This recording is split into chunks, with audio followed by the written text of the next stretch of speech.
Sí, ahí está de esa forma, sí. Sí, Ah, sí. gracias, John. Sino que, o sea, me pareció muy original. Y pues yo he visto eso en varias partes, nunca lo había visto así directamente sobre los osciladores. Y pues es como muy natural. Sí, ese puntazo es bacancito. Bueno, chicos, entonces, cuando nosotros comenzamos, nosotros ya pensamos la clase pasada en una teoría clásica de campo, cuantizamos una teoría clásica de campo. Entonces, cuando yo hablo de una teoría cuántica de campo, por lo menos inicialmente, no está claro de la teoría cuántica de campo, cuál es el origen de la teoría cuántica de campos, por lo menos yo no sé, ¿cierto? Entonces podría ser Paul Dirac, podría ser Richard Feynman, podría ser Julian Schwinger, ¿cierto? No estaría seguro. Lo que sí es que una teoría cuántica de campo, digamos, surge desde dos aristas diferentes, desde la necesidad de hacer dinámica cuántica de una manera diferente y desde la necesidad de incluir los efectos relativistas en la teoría cuántica, ¿cierto? Entonces, para muchas partículas. Sistemas de muchas partículas no tienen sentido en un esquema no relativista, ¿cierto? Ningún sentido. Esa es, digamos, otra clase que nos faltaría en este curso, que no podemos ver por el tiempo, pero la teoría cuántica de campos no relativista para muchas partículas no existe, ¿sí o no? Puede que hayan aproximaciones, eso es otra cosa, pero no tiene mucho sentido porque entonces estaríamos en una sección del cono de luz en donde estaríamos viajando regresivamente en el tiempo, ¿cierto? Es una demostración que nos debería de quedar para otro momento. Ahora vamos entonces a hablar en ese orden de ideas de la evolución temporal. Esto es time evolution, ¿cierto? Entonces, aquí, a ver, si yo veo los participantes, yo creo que me podría saltar algunas cosas. Venga, yo reviso. Oscar, los dos Oscar. Un Oscar es profesor. Entonces, digamos que está Oscar Quevedo, Joan Alexis, Jason, Daniel, Camilo y Alejandro. Entonces, voy a simplemente a mencionar lo siguiente. Entonces, la evolución en mecánica cuántica puede ser unitaria o no unitaria, ¿cierto? Entonces, en quantum mechanics,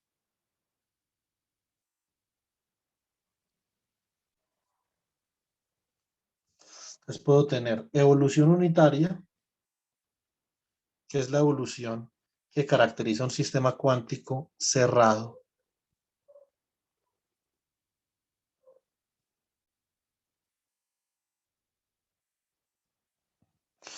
Y puedo tener la evolución no unitaria, ¿cierto?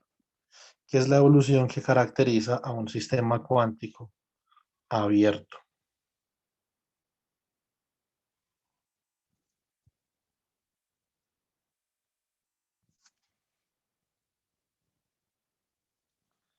Ahora, todos los sistemas cuánticos del mundo se pueden pensar como un sistema cuántico cerrado, el que sea. Y los sistemas cuánticos abiertos, pues yo por ejemplo podría tener un átomo y un reservorio. Y yo podría decir que el espacio de Hilbert, que es un producto tensorial entre el espacio de Hilbert del átomo y el reservorio, representa una evolución unitaria, ¿cierto? Y que la evolución unitaria es una evolución en un subespacio de Hilbert, por ejemplo, ¿cierto? Entonces, pero digamos que por comodidad, no por necesidad, a lo que nos interesa es saber cuál es el efecto de un reservorio sobre una dinámica particular. Es ahí, digamos, donde cobra la importancia la evolución no unitaria, ¿cierto? Bueno, muy bien. Entonces, típicamente en dinámica cuántica nosotros tenemos dinámica cuántica de sistemas cerrados, entonces closed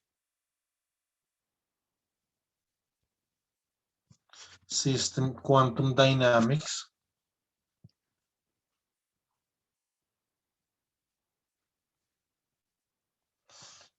Entonces, en dinámica cuántica de sistemas cerrados, nosotros tenemos básicamente lo siguiente. Tenemos the Schrödinger picture, ¿sí o no?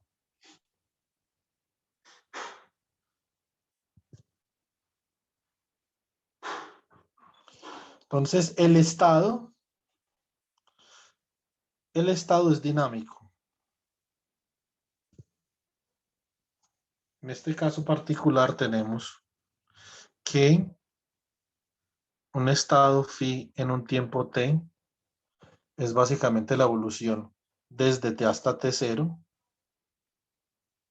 de un estado phi en un tiempo t0, ¿cierto? Muy bien. Entonces, y hay una ecuación dinámica, una ecuación de movimiento dinámico para el estado. Es la ecuación de Schrödinger para el estado. Entonces, si h barra por la derivada del estado en un tiempo t con respecto al tiempo, entonces esto sería igual a h, el hamiltoniano, por el estado siguiente. Listo. Entonces tenemos otra imagen. Tenemos de Heisenberg Picture. En este caso son los observables los que cambian con el tiempo, ¿cierto?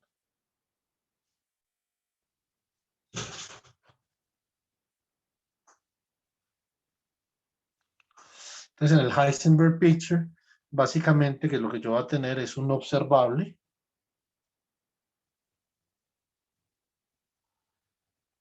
A sub h de t, ¿cierto?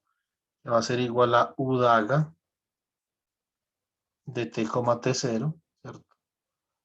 Por el observable en la imagen de Schrödinger. Los observables son estáticos en la imagen de Schrödinger, ¿sí o no?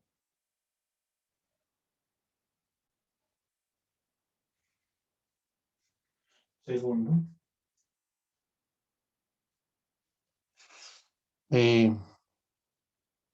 Y los estados son estáticos en la imagen de Heisenberg. Y de acá surge una ecuación de movimiento para el observable que es IH barra derivada de A sub H de T con respecto a T igual a el conmutador entre A y H, ¿cierto?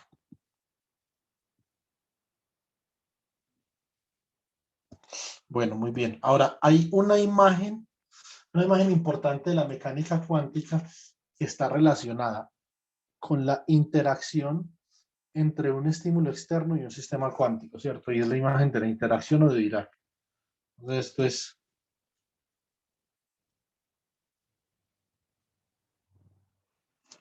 interaction picture, a veces llamada también Dirac's picture.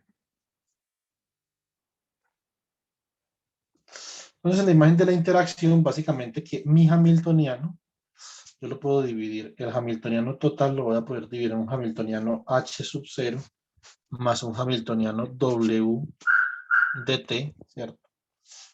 Punto importante, este hamiltoniano típicamente para que los tratamientos se puedan hacer con teoría perturbativa de la manera más convencional posible, ese hamiltoniano debe tener una parte que está definida en un subespacio de Hilbert, que sea estática, y un campo variante con el tiempo que sea clásico, ¿cierto? O sea, una variable clásica, como ya vamos a ver. ¿Listo? Bueno, muy bien. Entonces acá yo voy a definir lo siguiente. Voy a definir un estado chi de t, ¿cierto?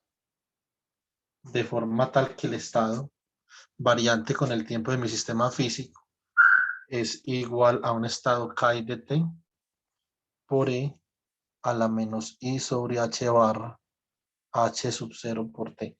Eso significa que este estado chi evolucionaría acorde con h0. O sea, h0 dominaría las traslaciones temporales sobre este estado phi, t, ¿cierto?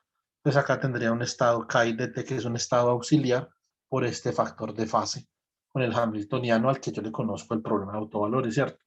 Cuando yo reemplazo esto en una ecuación de movimiento, la ecuación de movimiento se me transforma a esta. Entonces tengo IH barra derivada del estado phi en t con respecto a t, entonces esto va a ser igual a h sub 0 más w de t, que lo llamamos la perturbación actuando sobre phi en t, ¿sí o no?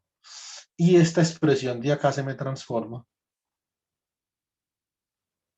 reemplazando esta expresión de acá, este ansatz para el estado, se va a transformar en IH barra derivada de Chi en T con respecto al tiempo. Y esto va a ser igual a W sub I de T actuando sobre Chi en T, ¿cierto? Donde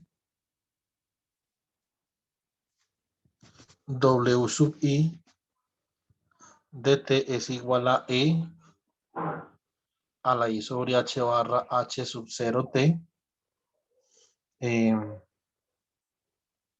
por W de T por E a la menos I sobre H barra H sub 0 T,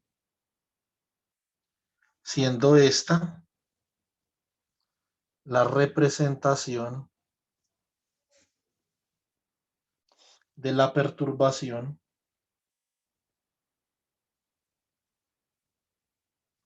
en la imagen de la interacción, ¿cierto?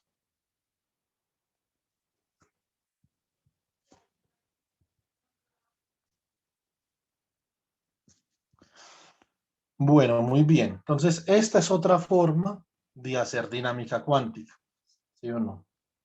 Ahora, la forma que le compete a la teoría cuántica de campos, o la forma que nosotros más utilizamos en la teoría cuántica de campos, la imagen de la interacción también se utiliza mucho en teoría cuántica de campos, ¿cierto?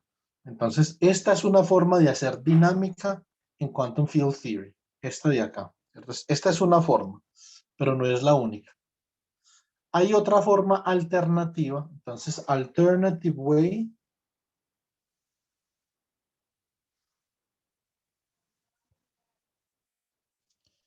to approach quantum dynamics.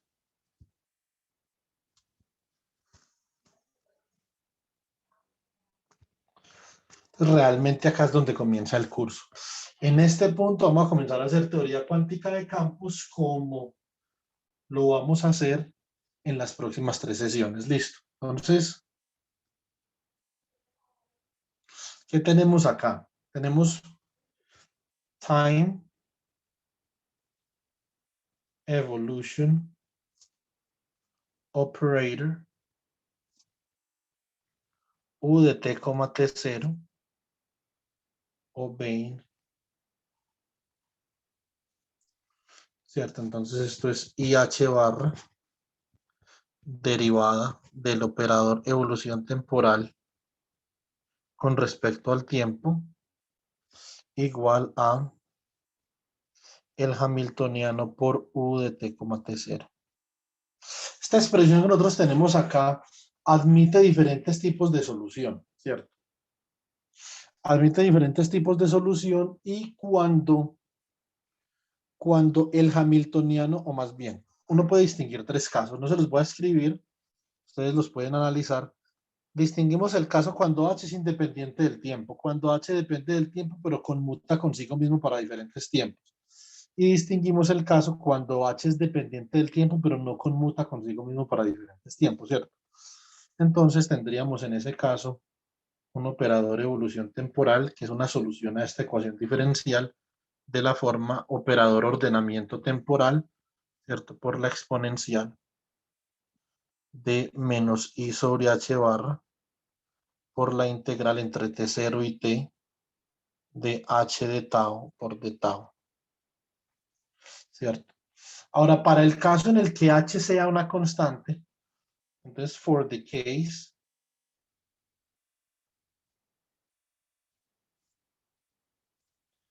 in which H is time invariant,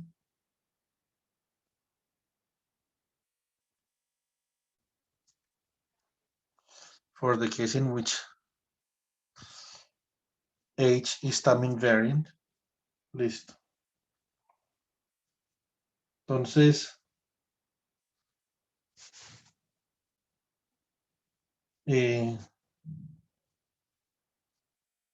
U de T, T0 es igual a E a la menos I sobre H barra por H que multiplica a T menos T0, ¿cierto? Bueno, muy bien. Entonces, esta es la forma de evolución temporal que nosotros vamos a utilizar para expresar nuestra dinámica cuántica de una forma alternativa. ¿Listo? Bueno, entonces vamos a ver la función de onda. Entonces, wave function.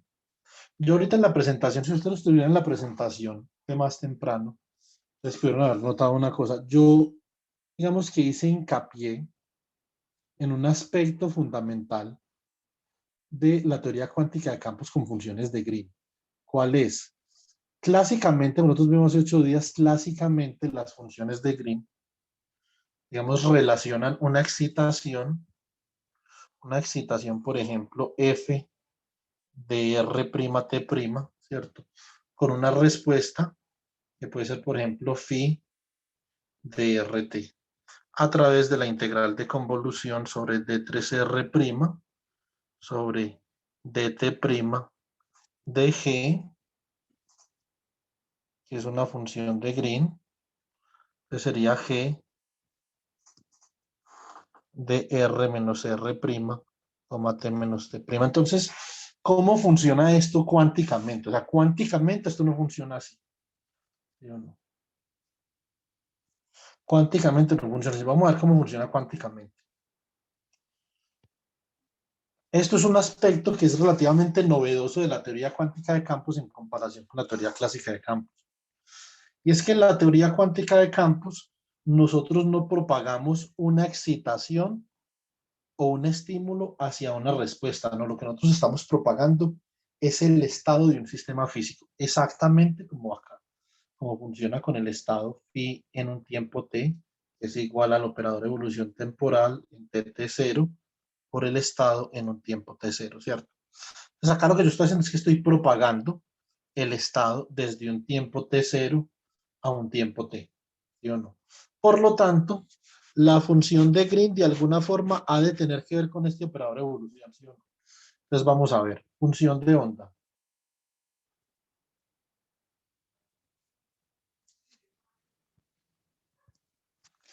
La función de onda, entonces, digamos, si de RT es el bracket entre R y el estado phi en T, ¿cierto? Y yo puedo expresar este ket de phi en T en términos del operador de evolución, o sea que esto queda como el bracket entre R y phi en T' del operador de evolución U en T, T', ¿sí o no? Muy bien. Entonces vamos a ver qué es vamos a descubrir qué es una función de Green en teoría cuántica de campos. Entonces acá, básicamente que yo puedo introducir una resolución de la identidad de esta forma.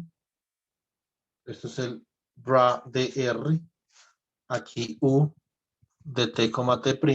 Aquí introduzco una resolución de la identidad, voy a integrar sobre D3R', ¿cierto? Por el ket de R', y el bra de R' por el ket no, proyectado sobre el ket phi en T'. Listo. Muy bien.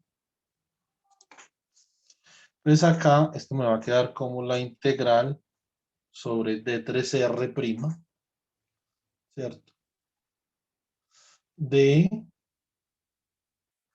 Sería la integral sobre D3R' de el bracket entre R y R', es decir, los elementos matriciales del operador de evolución en la base espacial por el bracket entre R' y phi en T', ¿cierto?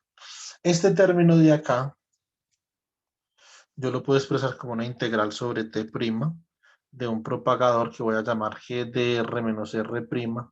Bueno, para conservar, digamos, la notación que yo había introducido en la charla del día de hoy, pues digamos que esto es GDR, T, punto y R', T'. Muy bien, entonces por lo tanto esto nos queda como la integral sobre D3R', ¿cierto? Integral sobre T' de un propagador GDRT, punto y R', T' por una función de onda evaluada en R' y T'. Esto tiene la misma connotación que esta función de acá para respuesta lineal. O sea, no hay ninguna diferencia, ¿cierto? En la connotación o en la estructura.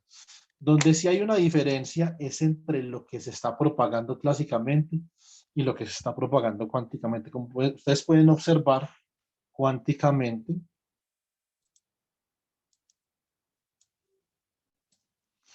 digamos, yo tengo la siguiente situación. Cuánticamente, yo voy a tener si drt igual a la integral sobre t3r', integral sobre dt', propagador g de rt, punto y coma r', t', por esta función de onda psi de r', t', ¿cierto? Entonces, ¿qué estoy propagando acá? Esto es una función de respuesta lineal exactamente igual como la que yo tengo acá, ¿cierto? No hay ninguna diferencia, pero ¿qué estoy propagando? Yo no estoy propagando una excitación. Estoy propagando una excitación a una respuesta, ¿no? Lo que yo estoy haciendo es que estoy propagando el estado, el estado de mi sistema cuántico en una posición R' y un tiempo T' a un estado en una posición R y un tiempo T.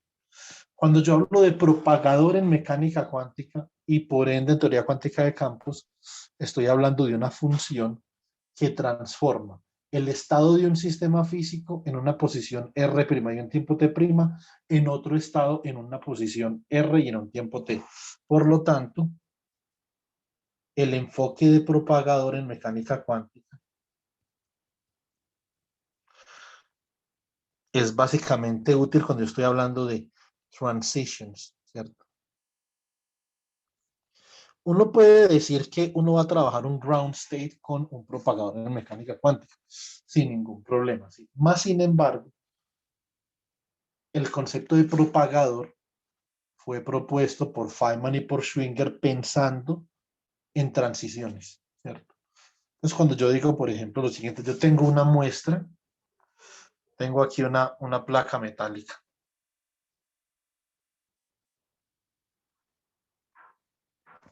¿cierto? Y los electrones en esta placa metálica están en un many body state, ¿cierto? Acá hay unos electrones en un many body state, por ejemplo, N, K1 sigma 1, N, K2 sigma 2, N, K, N, sigma N. Eso es un many body state, ¿cierto? Y resulta que yo coloco acá una punta y un microscopio.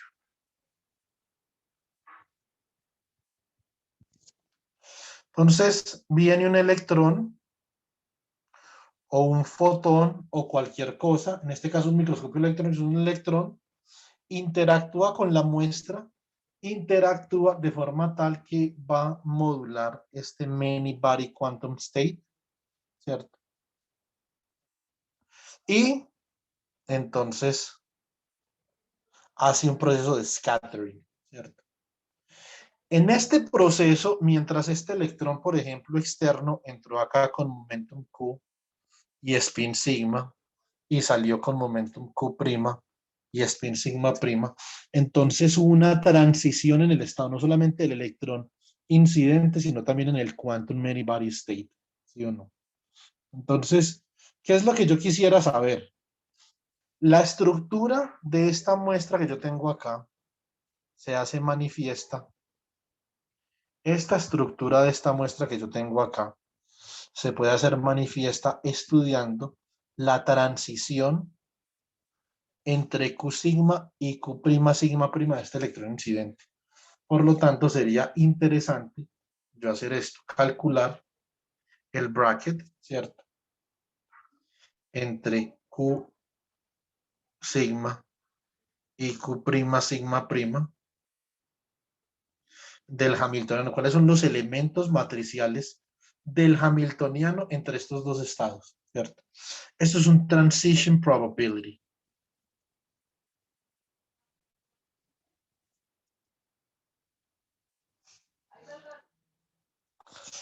Y este transition probability De acá yo puedo derivar lo que conocemos como selection rules, y las selection rules van a hacer manifiesta la estructura de ese metal, ¿cierto?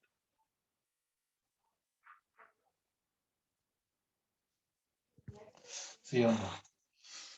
Para esto es que se utiliza teoría cuántica de campos. La teoría cuántica de campos se utiliza para estudiar las amplitude probabilities, ¿cierto? Entonces, transition probability amplitude, más bien. A uno cuando comienza a hablar de esta vaina, el español es una enredada, pero tenaz. Hoy en la presentación de por la tarde me faltaban las palabras, ¿cierto? Parecía como un virus que le ataca a uno no la respiración, sino el léxico. Entonces, una cosa como bastante terrible. Entonces, pero sí, yo creo que esa sería la palabra. Entonces, Transition Probability Amplitude.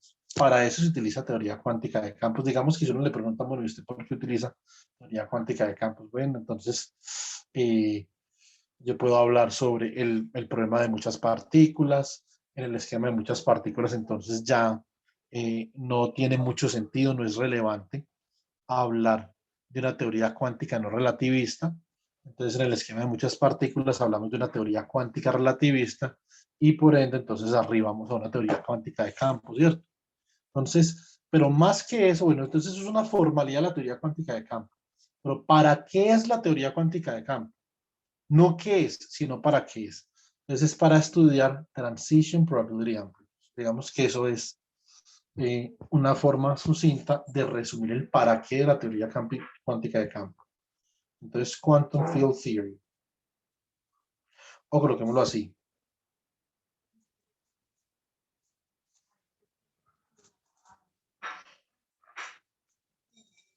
What is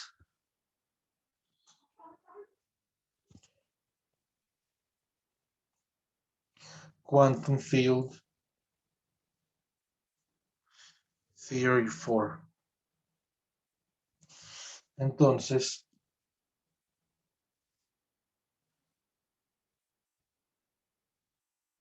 Transition Probability Amplitude.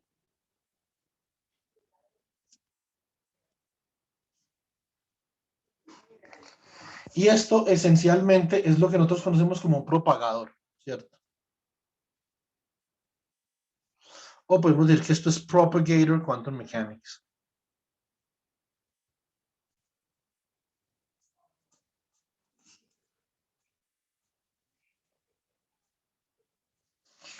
¿Listo? Bueno, muy bien. Vamos a tratar de formalizar esto un poquito. Entonces, importante nosotros, por ejemplo, determinar una forma para calcular esto, ¿cierto?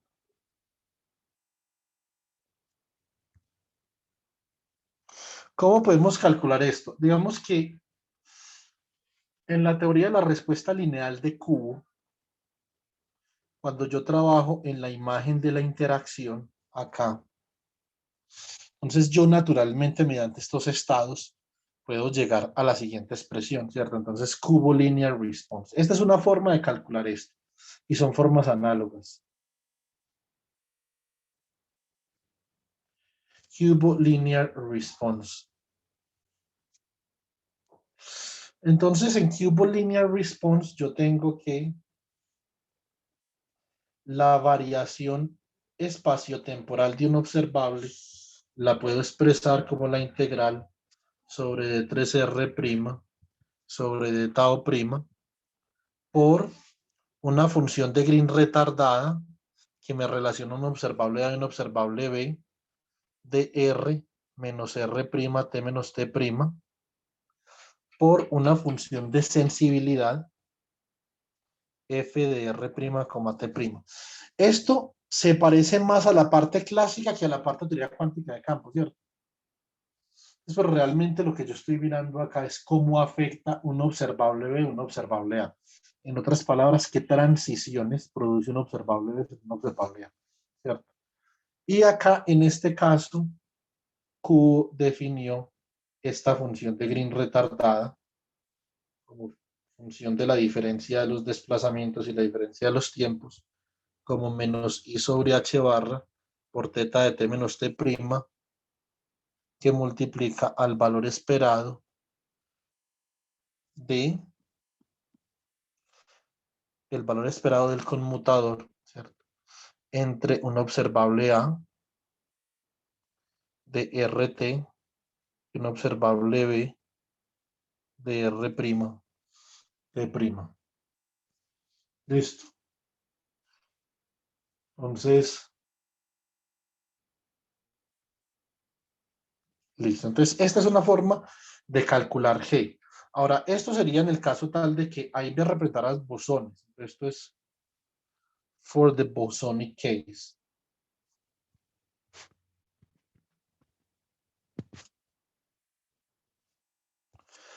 Ahora, vamos a ver for the fermionic case. Entonces, esto sería G retardada de AB de R menos R' T menos T'.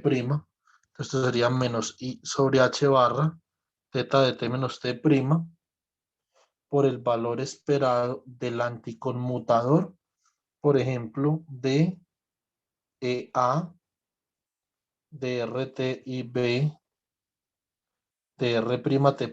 Todos estos operadores están en la imagen de la interacción, recuerden. Listo, en este caso.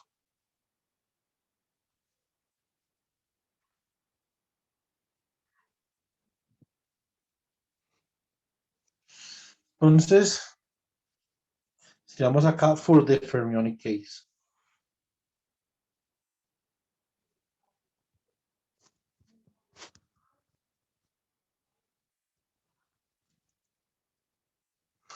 Entonces, ahora sí. Alternative way to evaluate G, ¿cierto? Entonces, alternative way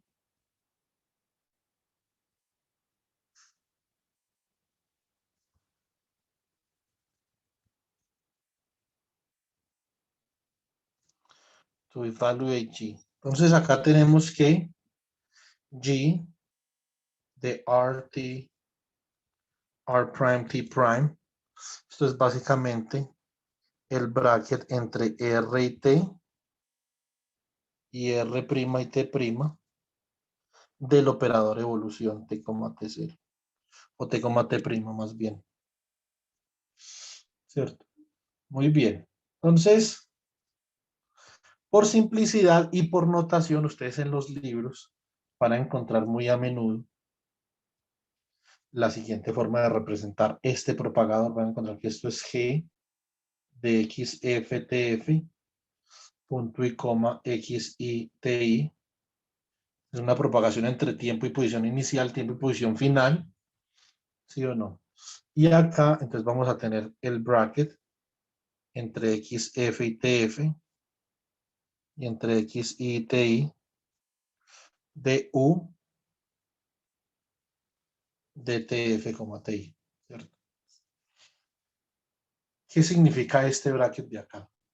Nosotros tenemos más o menos una idea de la discusión que acabamos de dar en términos de la propagación del estado, más no de una excitación, una respuesta, sino una propagación del estado. ¿Cierto? Entonces, esto lo que significaría sería lo siguiente. Si yo, por ejemplo, tengo un estado, un ket, si en un tiempo ti, yo todavía no he representado este ket, ¿cierto? Esto es tan abstracto en este momento. Y tengo un ket, voy a tener un ket acá.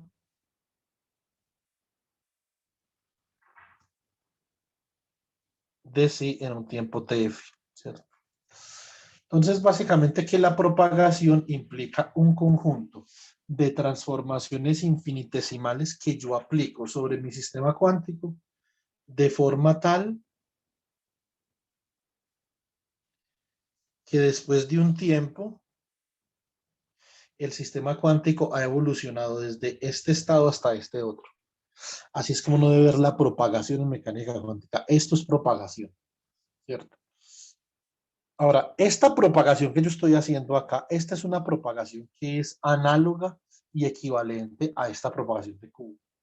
Como ustedes podrán verificar después cuando hagan los cálculos, esta propagación que yo tengo va a dar el mismo resultado si yo la hago de esta forma o digamos las predicciones son idénticas, yo la hago de esta forma, así la hago de esta forma. Entonces, y lo que yo quiero hacer es pensar en esta forma para derivar un método alternativo para evaluar este bracket. Un propagador en mecánica cuántica es dos cosas, o mejor dicho, la función de Green en mecánica cuántica es dos cosas. Es un propagador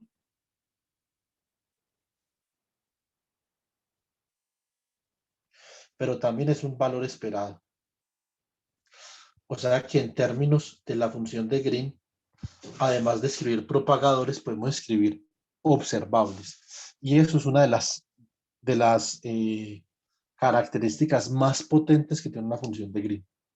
Que una función de Green me sirve para yo expresar un observable, lo que ustedes quieran. La magnetización, la polarización, la corriente a través de un dispositivo, ¿cierto? La corriente de spin, la corriente de calor, la corriente de carga. Por ejemplo, ¿qué otro observable se me ocurre a mí con funciones de Green? A ver, por ejemplo, la disipación, la tasa a la cual se está disipando energía. O sea, la función de Green, por su carácter de valor esperado, es susceptible de poder representar algún tipo de observable, ¿cierto? Entonces, esa es otra potencia de la teoría cuántica de campos con funciones de Green. Entonces, vamos a ver con este esquema que yo tengo acá, cómo podría derivar un esquema alternativo para evaluar este propagador, ¿cierto? Entonces, básicamente, como yo les dije a ustedes, esta propagación implica una secuencia de transformaciones infinitesimales sobre mi sistema físico de forma tal que mediante un número infinito de transformaciones infinitesimales yo voy desde este estado hasta este otro, ¿cierto? Entonces, esto sería, por ejemplo, el tiempo TI, esto puede ser, por ejemplo, el tiempo T1, T2, ¿cierto? Esto podría ser, por ejemplo, acá el tiempo TN y este el tiempo TF, ¿cierto? Entonces, son básicamente tiempos que definen el lugar temporal en el que estoy haciendo la transformación infinitesimal, ¿cierto? Bueno, muy bien. Entonces, vamos a hacer lo siguiente. Voy a utilizar la propiedad de composición del operador de evolución. Entonces, composition property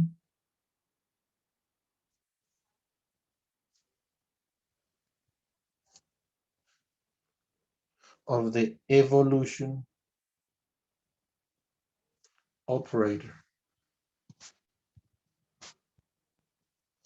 Listo. Entonces, la propiedad de composición me dice a mí que el operador de evolución entre los tiempos TF y TI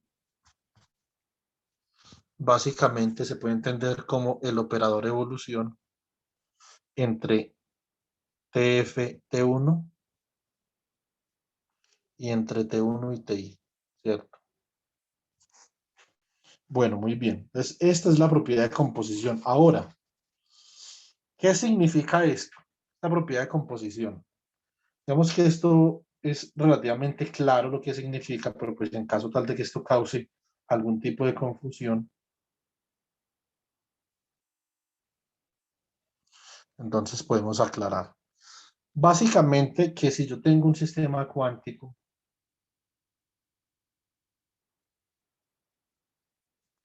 aquí en TI y yo quiero evolucionar desde TI hasta TF, de esta forma. Esto es equivalente, esta evolución temporal que yo tengo acá,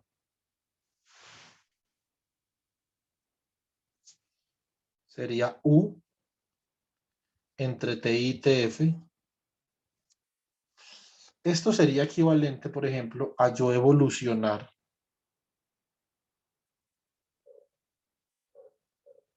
hasta este punto intermedio, T1, ¿cierto? Entonces, eso sería aquí, eso sería U de TI, T1. Entonces, vamos a escribir U de TI, T1 en azul. Listo. Muy bien. Y después evolucionar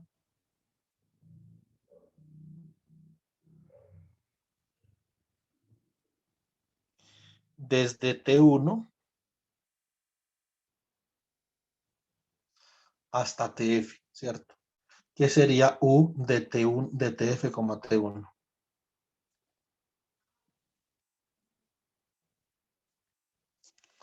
Muy bien. Entonces acá, básicamente que en este tramo,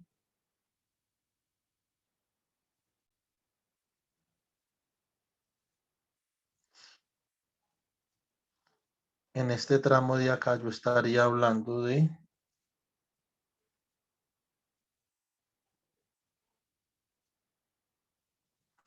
U de TF, T1.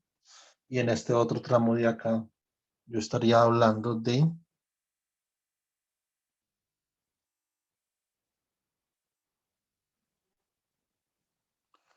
U de T1, TF. Allí me equivoqué. Esto realmente sería U acá de T1, TI, ¿cierto?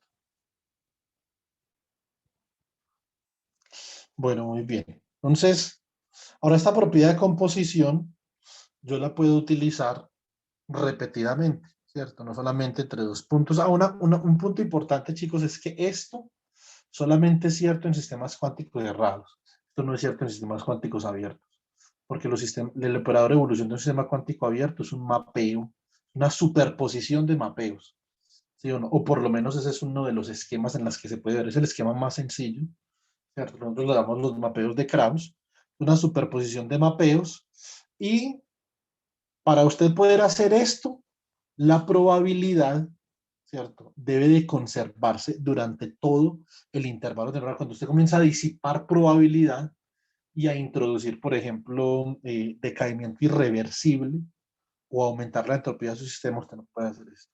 Porque este ya no es un operador unitario. ¿Sí? Entonces es un punto más que importante a mencionar. Entonces ahora nosotros podemos aplicar repetidamente, entonces, systematic application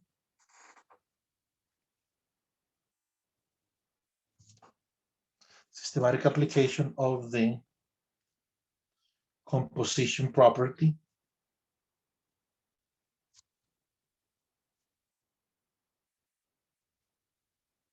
of the time evolution operator.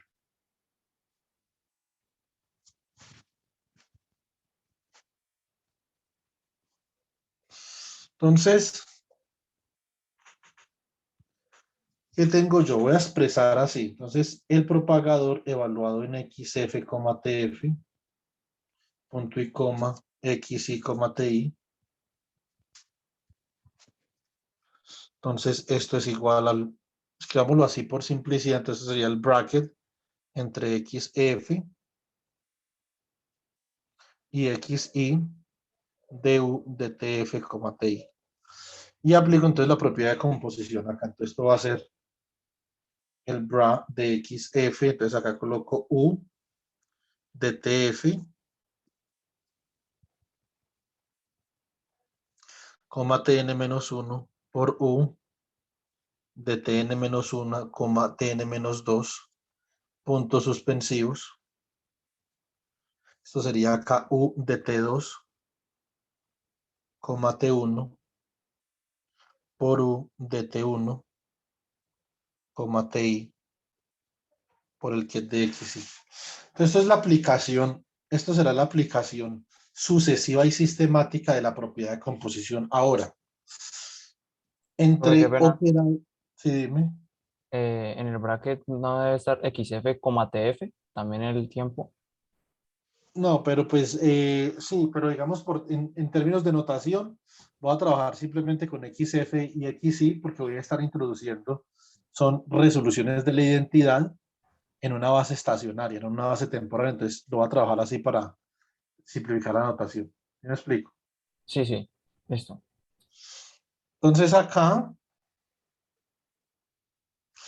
En estos puntos voy a introducir una resolución de la identidad, ¿cierto? Entonces, ¿cómo me va a quedar esto? Esto me va a quedar bra de XF, entonces sería U de TF, Tn menos 1, acá por la integral sobre dxn menos 1, por el que dxn menos 1, bra de xn menos 1, ¿cierto? Por U, ¿cierto? De tn menos 1, tn menos 2, entonces acá queda por la integral sobre xn menos 2, que de xn menos 2, bra de xn menos 2, ¿cierto? Por puntos suspensivos, entonces acá me queda t de t2, t1, ¿cierto? Por la integral sobre dx1, que es dx1, bra de x1, ¿cierto? Y acá por u de t1, ti, por el que es dxi. Muy bien, entonces este término de acá me va a quedar de la siguiente forma. Entonces saco todas las integrales de ahí, entonces esto me va a quedar como la integral sobre dx1, dx2, dx3, puntos suspensivos, dxn, ¿cierto? Por, digamos, un producto de los valores matriciales del operador evolución en la base de posición de esta forma. Me queda el bracket entre xf y xn menos 1, ¿cierto? du de tf, tn menos 1 por el bracket entre xn menos 1 y xn menos 2 du de tn menos 1, tn menos 2, ¿cierto? Por puntos suspensivos por el bracket entre x2 y x1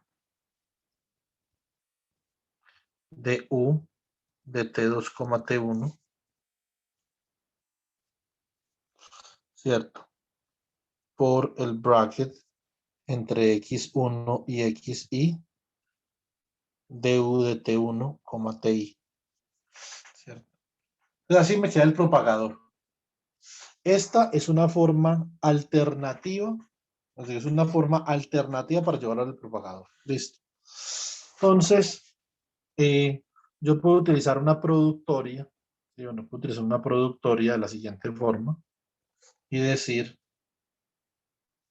que el propagador G de XF, TF, punto y coma, XI, TI, entonces va a ser igual a la integral de la productoria desde M igual a 1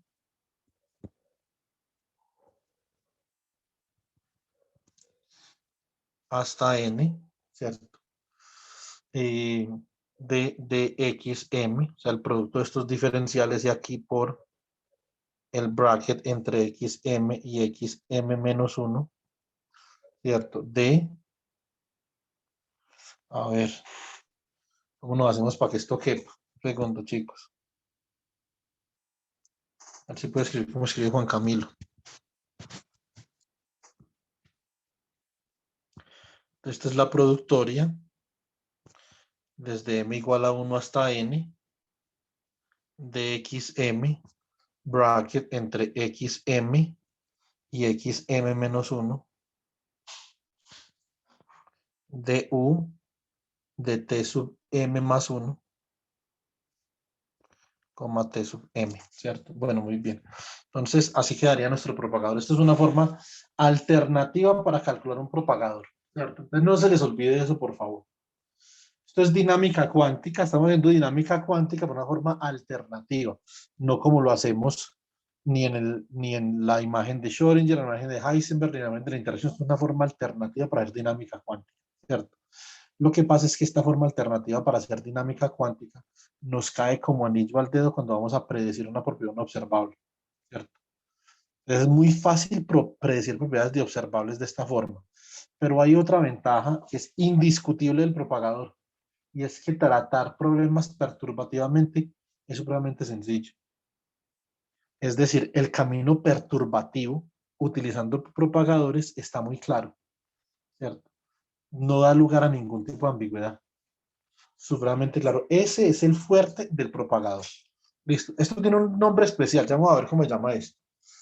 Entonces, ahora voy a introducir una resolución de la identidad, pero en la base de momento, ¿cierto? Como para terminar de complicar esto. Entonces, esto es igual a la integral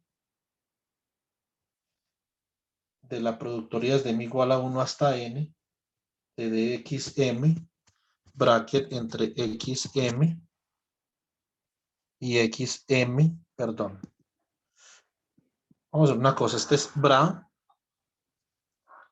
de xm, acá colocamos tm más 1, acá colocamos tm, aquí introducimos una resolución de la identidad, entonces esto es dpm, el que es dpm, ¿cierto?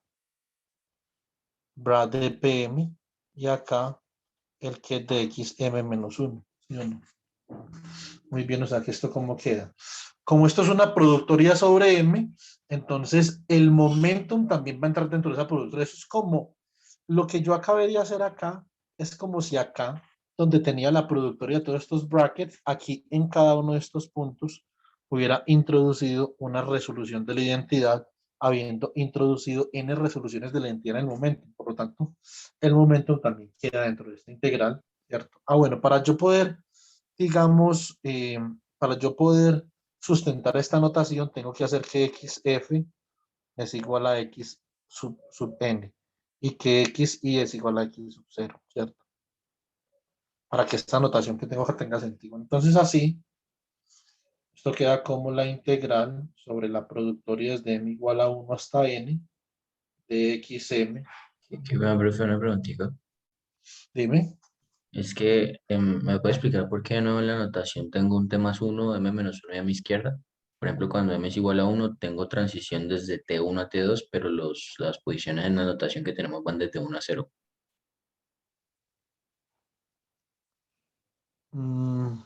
A ver.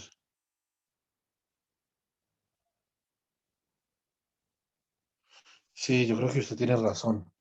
Pero yo no sé por qué yo puse eso así. Espero yo reviso a ver si hay alguna razón por la que yo escribí esto así.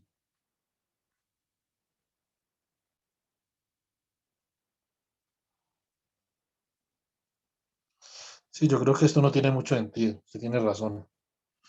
Si de pronto encuentro alguna inconsistencia, entonces me devuelvo y explico. Entonces, por el momento dejémoslo así, listo. Listo, profe.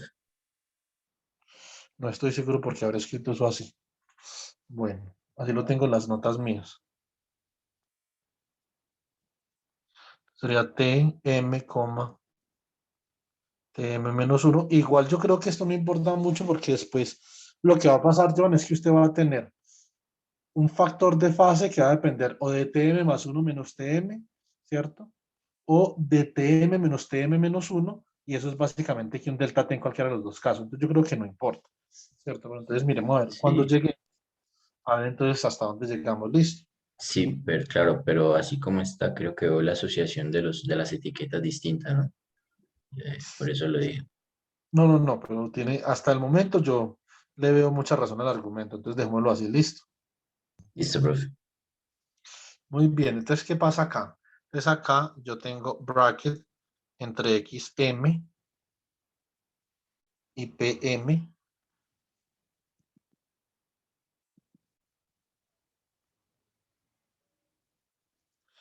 du de tm, tm menos 1. Y acá tengo bracket entre pm y xm menos 1. ¿Cierto? Esta es la forma. Ustedes pueden encontrar esto en los libros se saltean los pasos y todo eso.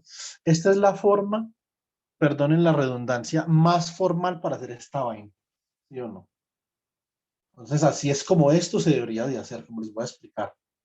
¿Cierto? Sobre todo por esa resolución de la identidad en el espacio de momento. ¿Cierto? Entonces, ahora reemplacemos este operador evolución temporal. Entonces vamos a mirar a ver qué podemos sacar de ahí, ¿sí o no?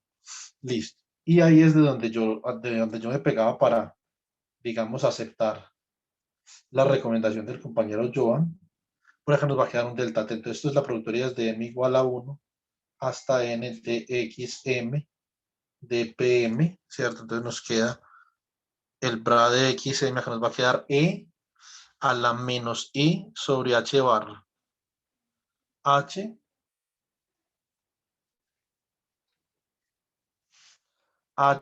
que multiplica, entonces ¿a quién?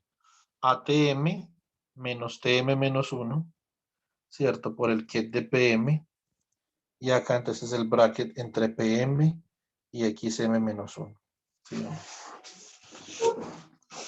Bueno, muy bien. Entonces acá nosotros definimos simplemente esto como delta T, como la diferencia de tiempos entre tiempos sucesivos.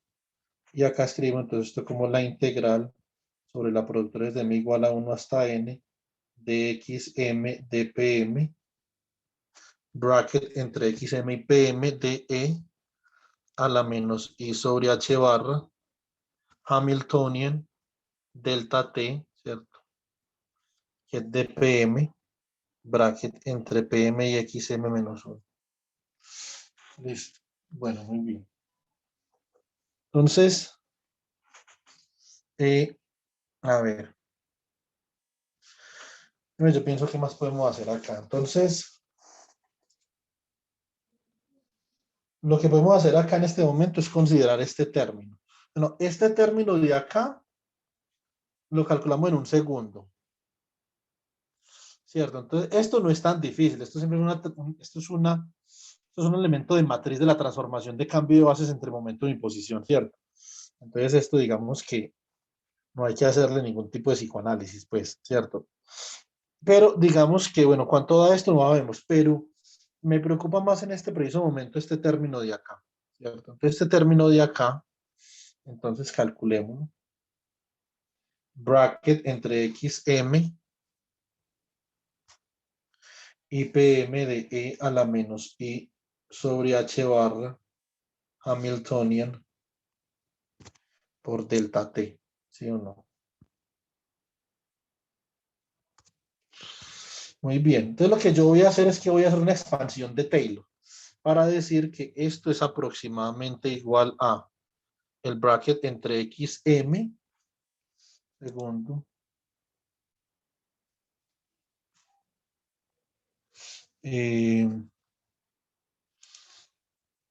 bracket entre xm y pm de 1 menos IH barra H delta T, ¿cierto? Bueno, naturalmente más los términos de orden superior, pues. Entonces acá, ¿qué es lo que yo voy a hacer? No, póngame cuidado. Yo voy a ir el hamiltoniano, voy a dividir el hamiltoniano en los términos cinéticos y en los términos de momento. Para eso, digamos que yo habría podido escribir en términos de notación esto así, 1 menos I sobre H barra delta T hamiltoniano que depende del operador momentum y el operador posición, como para que lo que vaya a hacer tenga sentido. Entonces esto es igual a el bracket entre xm y pm de 1 menos I sobre H barra, ¿cierto? Por delta T que multiplica a la parte cinética que depende del operador P más la parte potencial que depende del operador X, ¿cierto?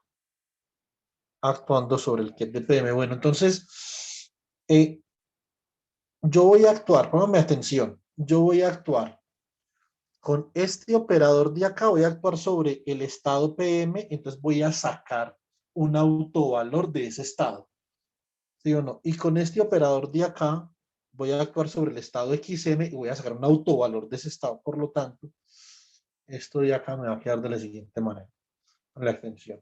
Entonces, esto va a ser el bracket entre XM y PM, y acá voy a escribir lo siguiente, escribir 1 menos IH barra sobre H barra por delta T, que multiplica a dos cosas acá. esta primera lo escribí en rojo. Ahora esto ya no es un operador, porque ya apliqué ese operador sobre el get PM y esto me da una función K evaluada en el autovalor en el autovalor asociado con ese get, ¿cierto? Muy bien. Y acá entonces hago lo propio con el operador para energía potencial, o sea que esto sería una función escalar de el autovalor asociado con este get de acá, ¿cierto? ¿Hay alguna objeción ahí o vamos bien? Todo bien, profe. Ah, bueno. Listo, muy bien. Entonces, acá, pues continuando, esto nos quedaría, podemos retornar a la aproximación inicial, o más bien de la aproximación a la parte. Acá, esto no necesariamente tiene una aproximación, o sea, sino que es por perezoso, y uno no coloca acá más términos de orden superior en delta t al cuadrado y entonces continúa con el igual durante todo el cálculo, ¿cierto? Digamos que desde el punto de vista formal uno debería hacer eso. Esto nunca será una aproximación y si usted, digamos, preserva en términos de notación, ¿cierto? Los términos de orden superior en delta t cuadrado, usted aquí puede escribir, digamos, con impunidad otra vez este término. Así, esto sería el bracket entre xm y pm, ¿cierto? Entonces, de vamos a hacer una cosa acá, de a la menos i sobre h barra delta t por un hamiltoniano que depende de pm y de xm, ¿cierto? Muy bien. Y entonces ya, como eso es un número, lo puedo sacar de acá. Y esto me queda como e a la menos i sobre h barra por delta t por h de pm de xm, bracket entre xm y pm, ¿cierto? Que eso es un elemento matricial de una transformación de cambio de base, ¿cierto? Los que vieron cuántica conmigo saben esta parte muy bien. De hecho, aquí solamente hay uno, ¿sí o no? Entonces, bueno, ya los de la universidad que no le alcancé a enseñar esto. Entonces, porque esto es de la primera parte. Esto es una transformación de cambio de base. Entonces, ahora esta transformación de cambio de base multiplicada por esa exponencial, simplemente la reemplazo acá en esta expresión, que es para mi propagador, ¿cierto? Muy bien, entonces escribimos then.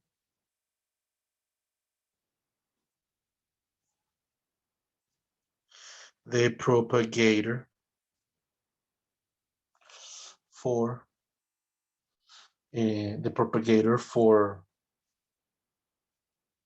o más bien, digamos así, the propagator g x f df x I t I is given by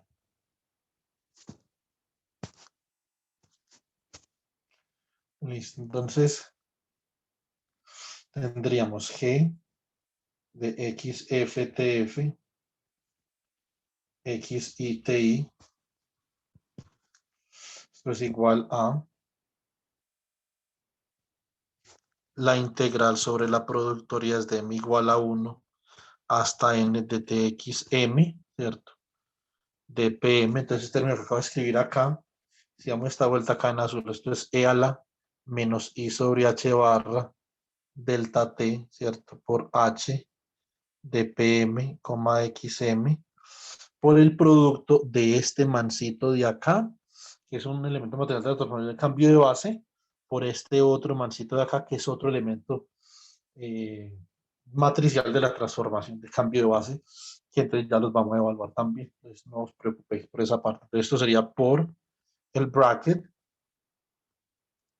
entre xm y pm, por el bracket entre pm y xm menos 1. ¿Sí o no? Acá hasta el momento no hemos chamboneado nada, ¿sí o no?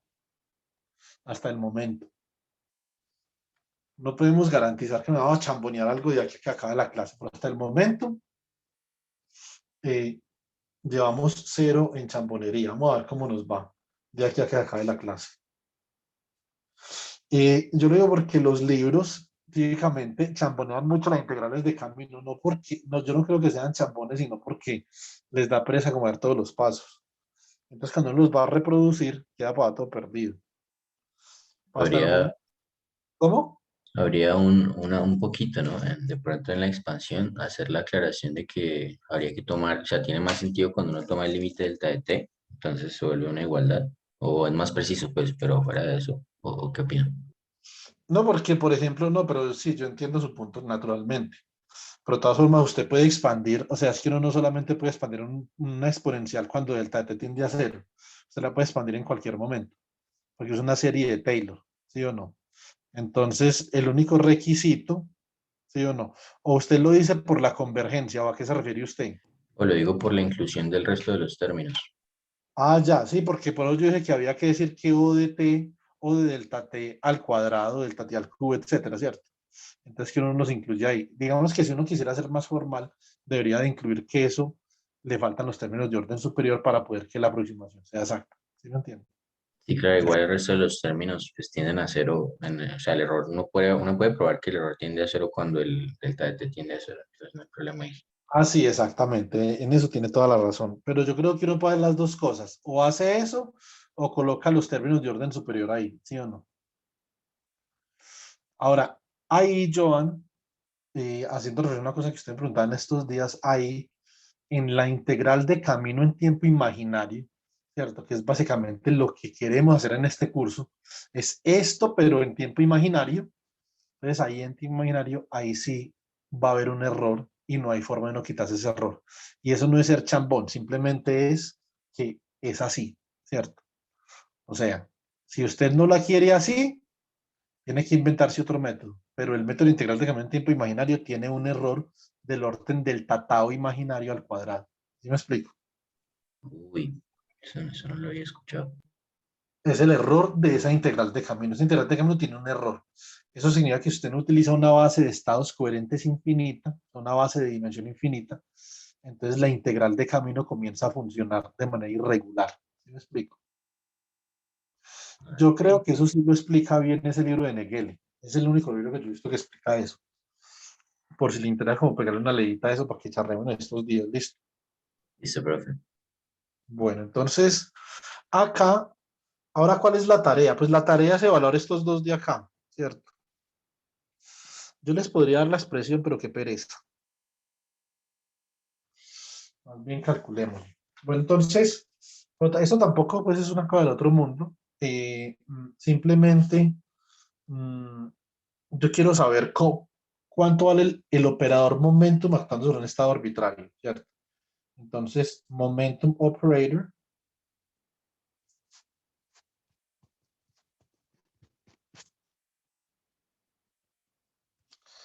acting on an arbitrary state.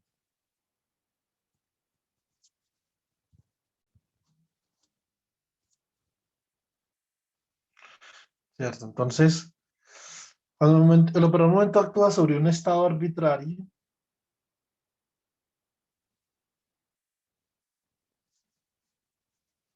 que es de alfa, esto es igual a menos IH barra por la integral, esto es una dimensión de dx' de la derivada del bracket entre x' y alfa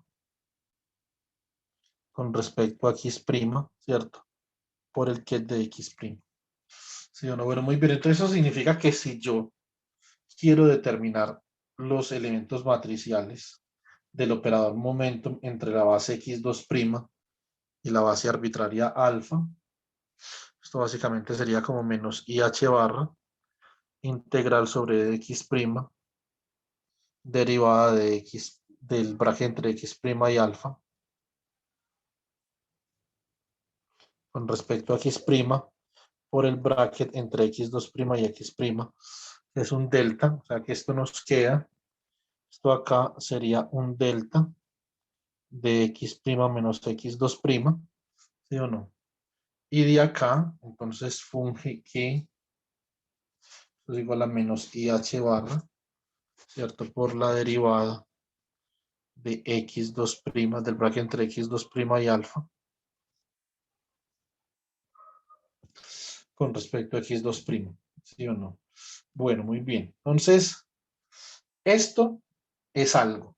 Ahora, quiero saber de esta forma si esto de acá es cierto. Entonces, yo voy a decir, listo. Entonces, el bracket entre x' y P, ahora este estado arbitrario alfa, simplemente es el que de P, es un estado de momento.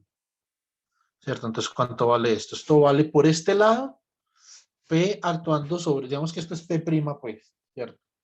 Por etiqueta. Entonces, esto sería como P' por el bracket entre x' y P'. Muy bien. Eso por ese lado. Y por este lado que acabamos de derivar, entonces nos queda que esto es menos I H barra por la derivada, ¿cierto? Del bracket entre x' y P', ¿cierto? Con respecto a x'. Y de acá, entonces, nosotros podemos obtener la siguiente ecuación diferencial. Entonces, de acá, igualando estas dos, nosotros obtenemos que la derivada del bracket entre x' y P',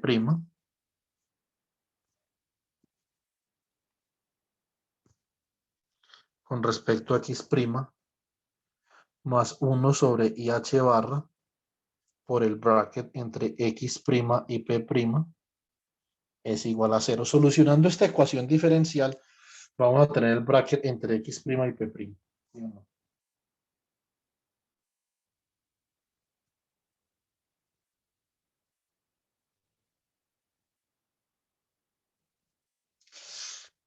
Listo.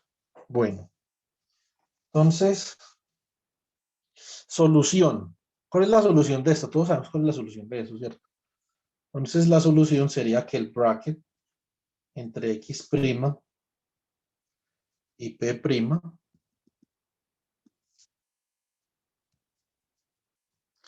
sería igual a una constante n por e a la i sobre h barra que multiplica P por x'. Por eso es que yo les decía que estos simplemente son los elementos matriciales de una transformación de cambio de base entre momentum y posición.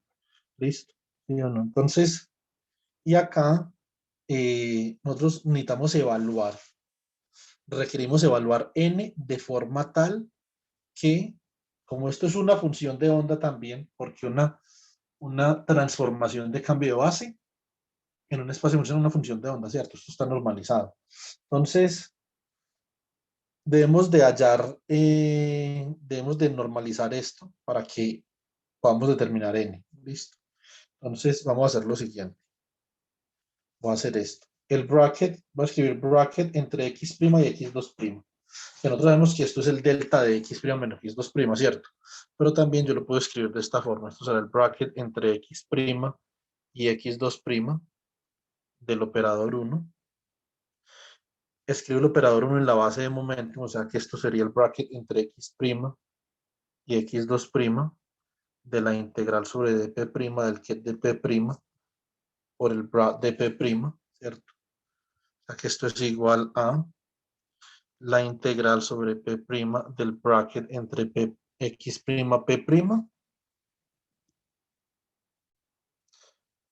por el bracket entre P'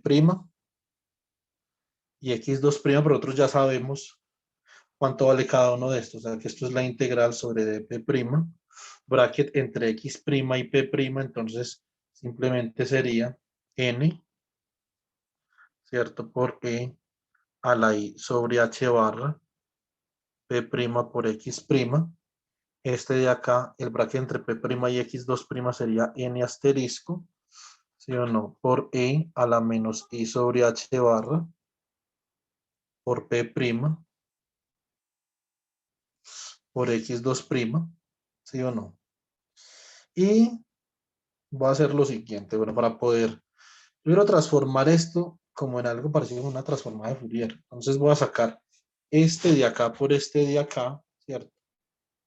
Como la magnitud de n al cuadrado. Voy a multiplicar esto acá por h barra y dividir adentro de la integral por h barra, o sea que esto queda dp' sobre h barra, ¿cierto? Pero también voy a hacer otra cosa, voy a dividir por 2pi. Esto es 2pi h barra, y acá entonces multiplico por 2pi, y esto me queda e a la i, que multiplica acá p' sobre h barra, ¿cierto? Por x' menos x2', ¿cierto? Esto es una transformada, lo que yo tengo acá es una transformada inversa de Fourier de 1, ¿sí o no? De 1 en la variable p' sobre h barra, como ustedes pueden ver, ¿cierto? Muy bien, esa transformada inversa de Fourier, esto no es otra cosa que un delta de x menos x2', ¿cierto? O sea, que queda 2pi h barra magnitud de n cuadrado por delta de x' menos x2', y esto ya sabíamos de antemano que era igual a un delta de x' menos x2', ¿sí o no? Esto es delta de x' menos x2'. Por lo tanto, si cancelamos esto de acá, obtenemos que 2pi h barra por la magnitud de n cuadrado es igual a 1, de donde n lo escogemos como real, no hay problema, y es igual a 1 sobre la raíz de 2pi h barra, ¿cierto? Entonces, así, el bracket entre x' y p', esto es igual a 1 sobre la raíz de 2pi h barra por i, ¿cierto? A la i sobre h barra por p' y x', ¿cierto? Entonces, eso es lo que da este bracket, ¿cierto? Entonces acá, naturalmente, ¿qué es lo que nosotros necesitábamos? Nosotros necesitábamos de por acá, estamos necesitando el bracket entre xm y pm, y el bracket entre pm y xm menos 1, ¿cierto? Entonces, pues escribamos eso. Hence, what we required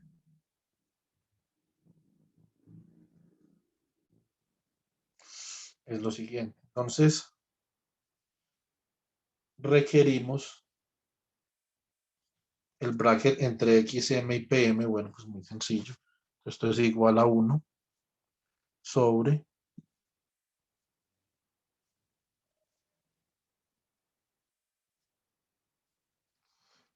2pi h barra, vamos a hablar de 2pi h barra por e a la i sobre h barra por pm por xm, ¿cierto? Esto por un lado, y por otro lado, el bracket entre pm y xm menos 1, entonces sería igual a 1 sobre 2pi h barra por e a la menos i sobre h barra pm por xm menos 1, ¿cierto?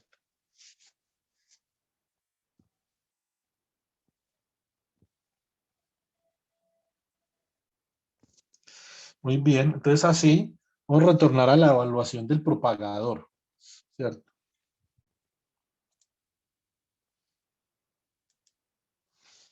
Entonces, en la evaluación del propagador, nosotros teníamos la integral sobre la productoría de xm de pm, e a la menos i h barra delta t h de pm xm por ese producto de esas transformaciones de cambio de base. Entonces vamos a hacer la de Juan Camilo, porque pronto no olvida. En lo que a mí respecta, Juan Camilo inventó esto.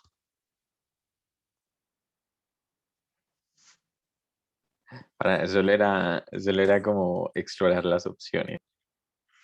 Vamos a colocar acá. Juan Camilo's conjecture. ¿Sí o no? Lo van a quitar porque de pronto me boletean por ahí cuando lean el PDF. Entonces, acá tenemos esto, entonces reemplazamos, ¿cierto?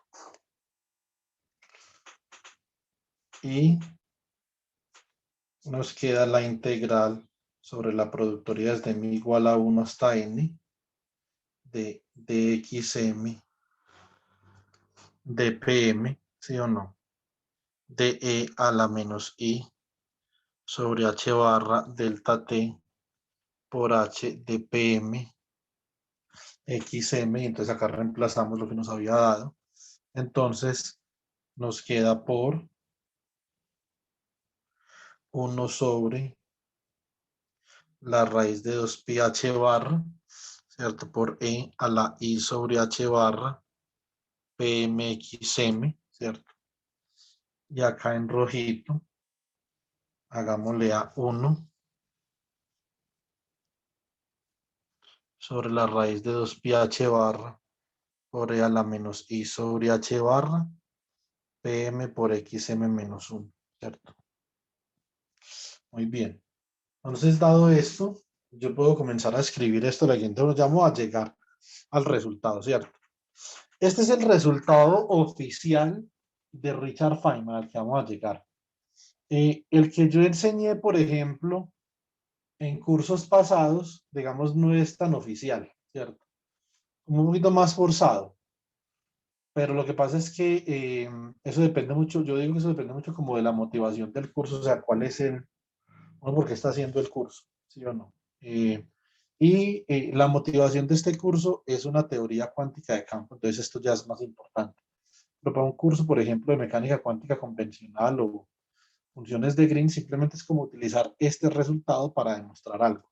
Pero acá sí vamos a llegar exactamente al resultado de Feynman, ¿cierto? Entonces, y eso implica que tengo que escribir esto de esta forma. Voy a escribir esto como este producto de estas dos raíces. O sea, me queda, esto es la integral sobre la productora es de m igual a 1 hasta n de xm dpm, y acá este dpm lo voy a ir sobre 2 pi h barra, ¿cierto? Y esto entonces me va a quedar como e a la menos i sobre h barra delta t h de pm xm, y acá voy a escribir este, así todo acá lo escribí en blanco. Esto queda como e a la i sobre h barra pm que multiplica a xm menos 1 prontico. Ya hacemos para que esto nos quepa acá. A ver.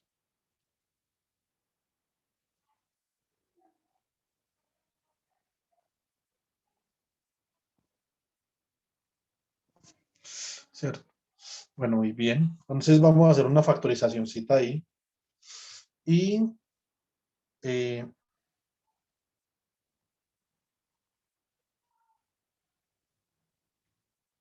a ver, déjame yo pienso una cosa.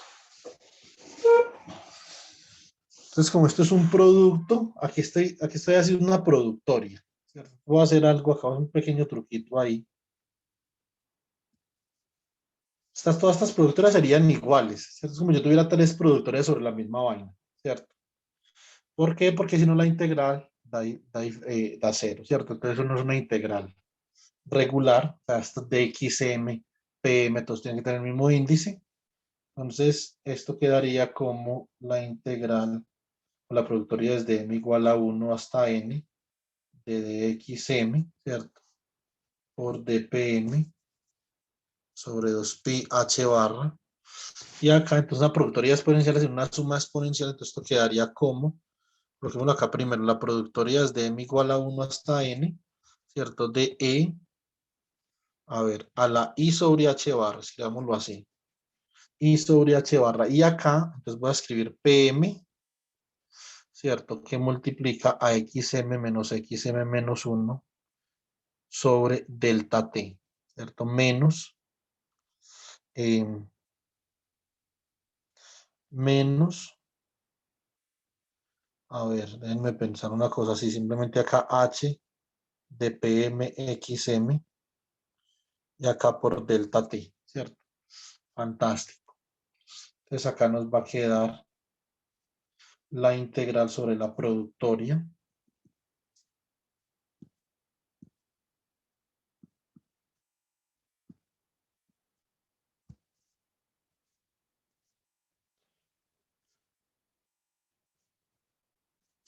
de dxm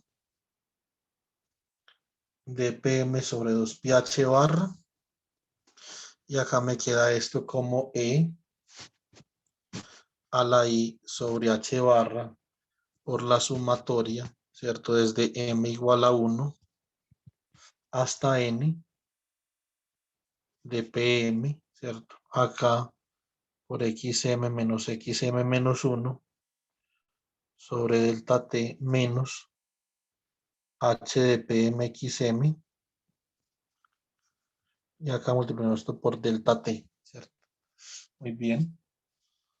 Ahora, si yo tomo el límite, cuando n tiende a infinito, que yo creo que en ese orden de ideas, yo estaría de acuerdo con Joan, que en ese límite, todo lo que nosotros hemos hecho es cierto, ¿sí o no?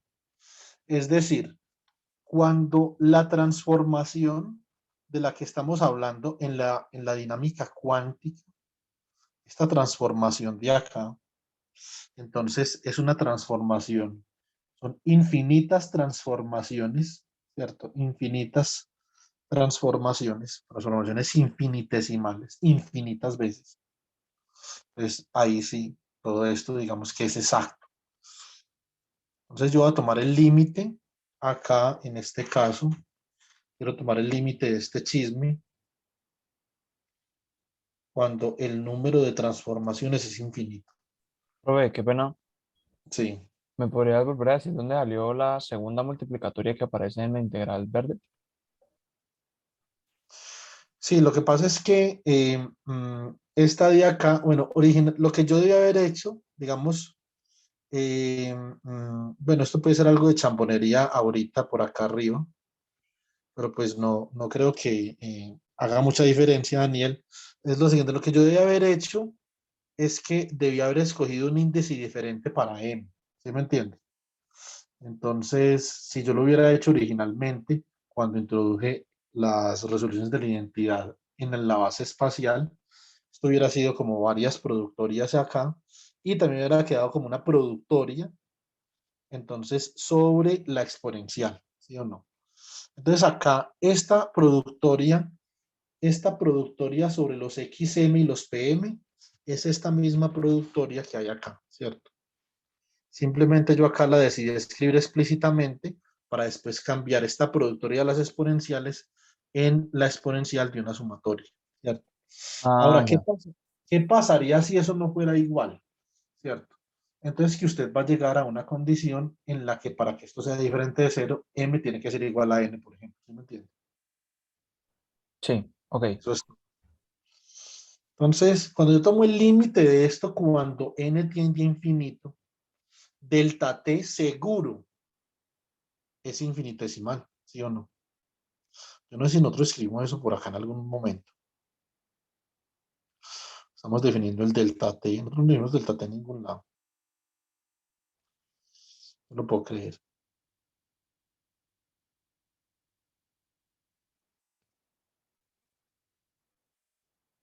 Profe, pero siendo estrictos, había que cambiar el... Sí, usted lo definió, profe, es TM menos 1. Siendo estrictos, no habría que cambiar el... o sea, ay, qué pena. Siendo estricto, no habría que cambiar los índices, ¿cierto? Bueno, cuando separa las productorias, como para que no se quede enredado eso, ¿no? Como ponerle a uno n y al otro m. Sí, siendo estricto, sí. Pero después usted va a obtener el delta. ¿Sí me entiende? Ok. Ah, ok. Entonces, la definición sería así, TF menos T0, Daniel, sobre N. O sea que cuando N tiende a infinito, delta T tiende a cero, listo. O sea que en un número infinito de transformaciones, entonces delta T es infinitesimal y esto tendería a lo siguiente. Entonces esto tendería a una integral funcional sobre X, una integral funcional sobre P, ¿cierto? Por E a la I sobre H barra. Acá esto sería una integral también entre TI y TF, ¿cierto? Entonces esto como queda, esto queda como P y esto de acá queda como X punto, ¿cierto? O sea que esto sería P por X punto menos H de T. Y eso es una transformación de Legendre, ¿sí o no, chicos? Eso es magia. Sí, Y más o menos. Entonces, esto es una transformación de Legendre, por lo tanto, esto es un lagrangiano. Y así entonces el propagador en XFTF, XITI, queda como esta integral funcional de E a la I sobre H barra por una cantidad que llamamos la acción, ¿cierto? Que depende de este lagrangiano, pero básicamente la escribimos como una acción Profe, de X de T, P de T, sí, dime. que era lo que me garantizaba que el XM va a ser cercano al XM-1 para poder convertirlo en X punto. Que Así como si fuese un continuo, el número de transformaciones va a ser infinito. O sea, el número de pasos que usted da para ir desde TI hasta TF es infinito. pero es que yo recuerdo que había algo que se mencionaba como en discusión, que eran trayectorias tipo discontinuas, como todas las trayectorias tendrían que estar. Entonces, pues ese paso me causaba un poco de conflicto. Lo que pasa es que hay que pensar en qué significa una trayectoria. Es una trayectoria, básicamente, ¿qué es una trayectoria? ¿Cierto? Que esto es lo que yo creo que a lo que usted se refiere, pero no estoy seguro, ¿cierto? Entonces, una trayectoria X de T, en este caso, es una trayectoria clásica de T más una fluctuación, ¿sí o no? Entonces, para poder que usted aplique la teoría clásica de campo sobre X de T, porque esto es una teoría clásica de campo, ya les voy a explicar lo que significa. Es muy importante para poder hacer teoría cuántica de campo a temperatura finita. Estos no son teorías cuánticas de campo en el sentido de que la acción sigue siendo clásica, ¿cierto? En ese sentido. Entonces, acá Alejandro, esta trayectoria de acá, o sea, estas fluctuaciones sobre las trayectorias tienen que ser cambios suaves, ¿sí o no? No puede ser discontinuo. Entonces, pero lo que usted plantea es que esta trayectoria X de T tiene discontinuidades. Yo no, digamos que no me ubico muy bien en ese punto, ¿sí me entiende? Pues como son todas las, pues al final uno llega como a todas las posibles trayectorias, ¿no? Lo más locas posibles, es como que todas, literalmente todas tienen que estar.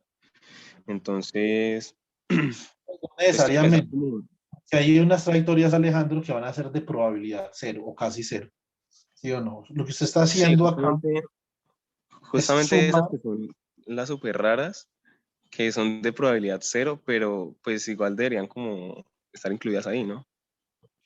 Sí, o sea, ya digamos esto es una cuestión de cuáles son las características que debe cumplir una trayectoria para poder estar acá, ¿cierto? Y realmente si uno, por ejemplo, tuviera como una restricción sobre las trayectorias, lo tendría que imponer como un multiplicador de Lagrange. Y yo, pues, yo he visto eso en otras teorías, en esta no. ¿Sí me explico? yo tengo un comentario. Dime.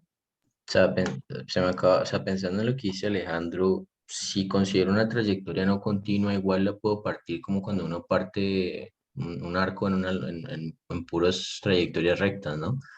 Cuando son finitas, así no sea continua, pues simplemente las divido y las considero como trayectorias, pues que no necesariamente son, o sea, como independientes, ¿no? Si fueran no continuas, Alejandro, igual se incluirían en este régimen, o como, eso es lo que pienso yo. Sino que ahí generaría un poco de conflicto con el X punto, como que ya no estaría bien definido ese XM menos XM menos 1, era la cuestión.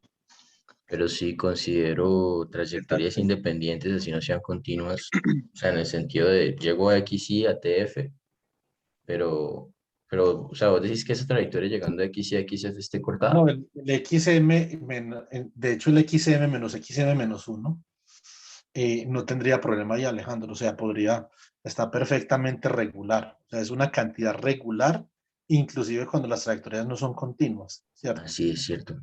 Entonces, por lo que dice Joan, ¿sí o no? O sea, esa cantidad es perfectamente regular siempre y cuando n sea infinito. Si n no es infinito, digamos que yo le vería un punto a eso ahí. ¿Me entiende? O sea, si usted estuviera aproximando una integral de camino mediante un conjunto finito de transformaciones, podría estar, digamos que No de pronto 100% de acuerdo, pero por lo menos como en un punto intermedio. Pero para límite infinito, yo no veo como, por ejemplo, el xm menos xn menos 1 sobre delta t no sea regular. Porque, por ejemplo, usted podría decir, "No, lo que pasa es que si xm menos xm menos 1 es realmente muy grande debido a que la trayectoria sea discontinua, ¿cierto? Entonces, pero delta t es infinitesimal, no creo que haya ningún problema.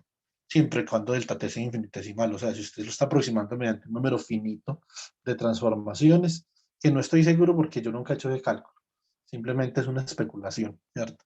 Entonces, habría que revisar, porque yo no sé, ¿cierto? Estoy Sí, especulando. o sea, yo como hablo de Alejandro, si yo tengo, por ejemplo, en las funciones, cuando uno tenía una función que no era continua, uno la podía dividir en intervalos que sí fueran continuas, o sea, como piecewise continuous. Entonces Sí, yo veo aquí que podría, en vez de XF, considerarlo como el punto final de una trayectoria no continua, pues aproximarlo a esa trayectoria que sí es continua y ahí igual puedo hacer las particiones en donde xm menos 1 sobre delta de t está bien definido como la derivada. No sé si me hago entender. Creo que sí te entiendo. Es como dividir entre un T y un T intermedio y el TF, ¿no? Algo Sí, así. pero que sea continuo Desde la en ese suma. intermedio. Entonces ahí igual no habrían problemas cuando lo parto, ¿no? Ok, ok. Creo que sí me cuadraría. ¿Puedo hacer un comentario ahí?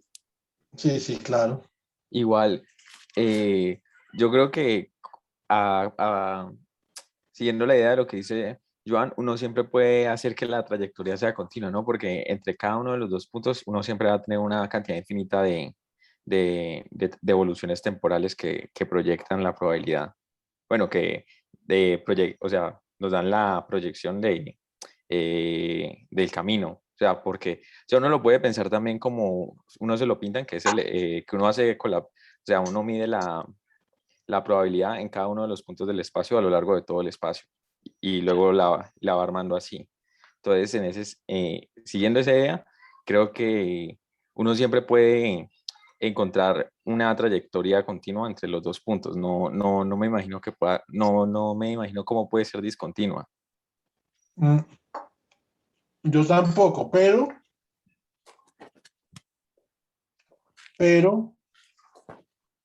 ese no es un argumento suficientemente bueno, Juan Camilo, ¿sí me entiendes? Sí, yo Hay Sí, que, opino lo mismo. o sea, porque uno, o hay sea, que yo lo digo más bien considerar, viendo, hay que señor. considerar que podría ser discontinua. Yo no veo cómo. O sea, porque uno puede, o sea, yo lo veo desde la parte en la que uno escribe, introduce digamos, la primera identidad. Uno está integrando sobre el punto intermedio todas las posibles trayectorias, ¿no? Sí, no, pero yo entiendo el punto suyo. O sea, es muy Sí, claro el punto. pero yo entiendo que, o sea, eso no es una razón suficiente. Tal vez puede que tengan que ser continuas, pero si tienen que ser continuas, esa no es la razón. Eso es lo El punto que es muy tratas de claro. decir. Sí, el punto es Sí. muy claro. Más sin embargo, este man de Hagen Kleiner en el libro de integrales de camino, por ejemplo, hay que descargarlo. Hola, está. La mostramos. Un segundo, Joan. Le muestro algo a Joan. Joan, Dime. gracias. ¿Yo? Sí, aquí está la caja, píllela. Ah, no veo. Espere, venga, ¿ya está poniendo la cámara? Sí, Es que tiene dos pantallas, Joan. ya la revisamos a ver qué tal están estos libros. Y ahorita al final me muestra que es que no veo. Por lo menos pesan, eso es un buen punto, ¿sí o no? Y pesaba 10 kilos la cabra. Maluco que me lo haya enviado en una caja de ron viejo de Caldas, pero bueno.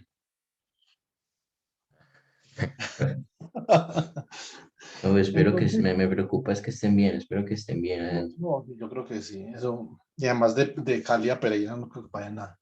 Entonces, pero ahora, ¿por qué pienso yo en eso, Alejandro? Porque resulta que Hagen Klein, en el libro de Path Integrals, que es como la Biblia de Path Integral, ¿cierto? Eh, ese libro, ahí tiene tiene un capítulo, Alejandro, sobre regularización en integrales de camino. Eso es lo único que me hace pensar. Ese lo tiene todo sobre integrales de camino. Lo que yo no sé es a qué se refiere él con regularización sobre integrales de camino. Quisiera saber, a ver si es algo como lo que usted está planteando. Pero en este momento, en este preciso momento, yo estoy sentado, no veo cómo esa trayectoria pueda ser discontinua. Pero me puedo estar equivocando. Habría que revisar. Voy a revisar y continuamos la Pues discusión. ¿Listo? puedo elaborar un poco más como lo que Sí, claro. pensaba. Y pues de hecho puedo responder a lo que dijo Joan, y habría un problema porque si yo parto mi camino en ese punto donde es discontinuo, o sea, en principio a mí nada me prohibiría pensar que una trayectoria va a ser discontinua, que la partícula llega a un punto intermedio y aparece por allá en otro punto. No, si hay una Digamos cosa. que, O sea, digamos que, o sea, en principio yo Hamiltonian no Dynamics. tengo como prohibido pensar eso, ¿no? Ya que quepa como dentro de la intuición, pues es diferente. Es que uno No, puede Eh, pensar de yo que diría que hay una prohibición, Alejo.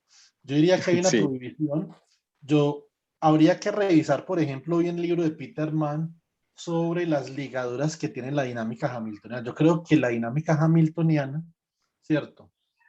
Sobre todo en sistemas que no tienen un input infinito de energía externa, no se les permite una trayectoria discontinua, pero no estoy seguro. Eso es un punto que yo ok, revisaría, por ejemplo. sí, sí. Entonces, no creo que lo de la trayectoria discontinua, no, digamos que yo no descarto que usted tenga razón, ¿cierto?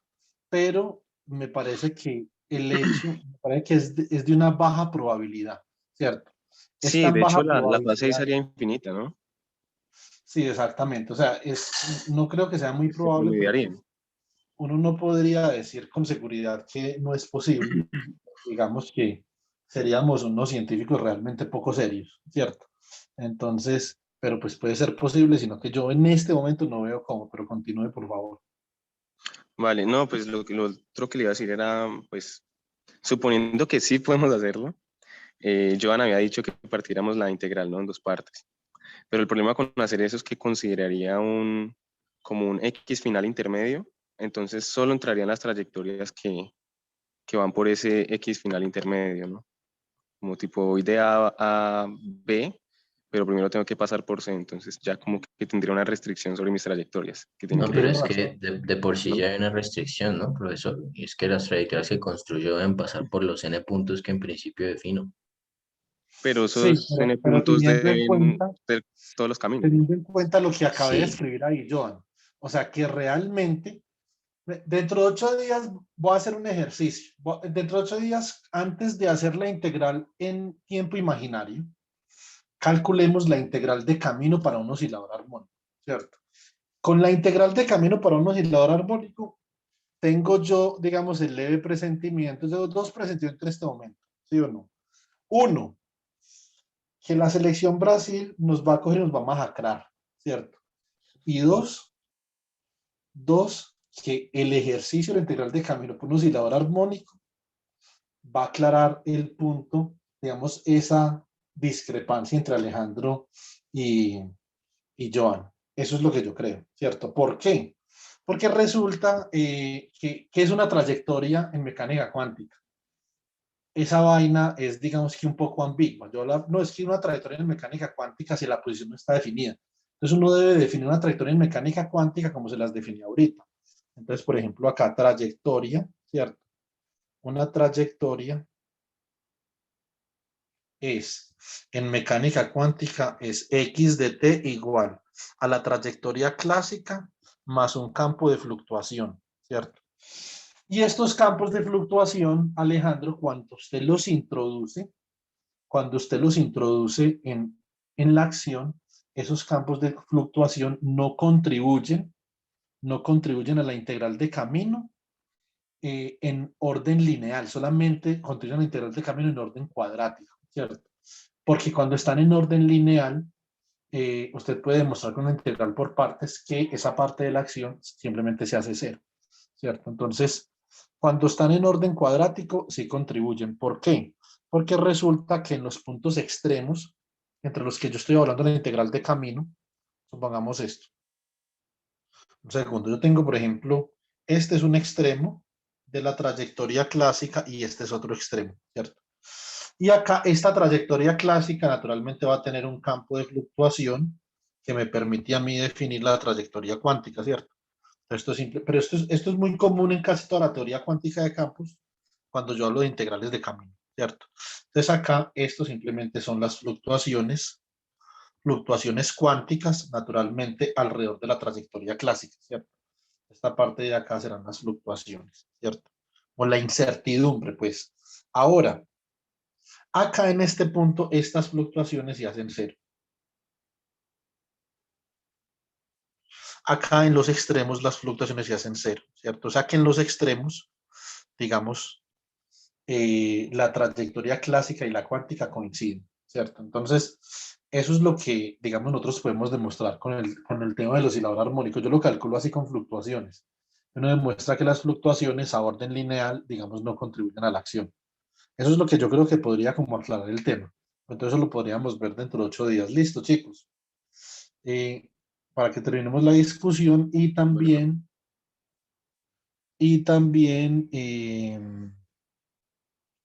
para que escribamos, digamos, la estocada final de este punto acá, ¿cierto? ¿Que cuál es? La estocada final del punto sería lo siguiente. Sería que la acción que yo acabo de escribir acá, esta acción S, ¿cierto? De X, P. Entonces se puede escribir como la integral entre TI y TF, ¿cierto? De el lagrangiano que depende de X. Bueno, realmente esta vaina queda como un poco rara, escrita de esta forma, ¿cierto? Pero bueno, no importa. Entonces es un poco irregular. Digamos esto así, lo que es un lagrangiano no depende de X y de P, sino que depende de X y de X punto, pero entonces, sí, entonces de X punto, ¿cierto? Con respecto a T. Entonces, cuando uno va a evaluar la integral de camino, esta integral de este propagador para un caso particular, por ejemplo,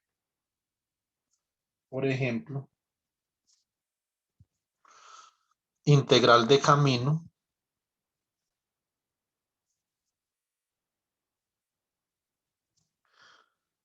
para una partícula libre, ¿cierto?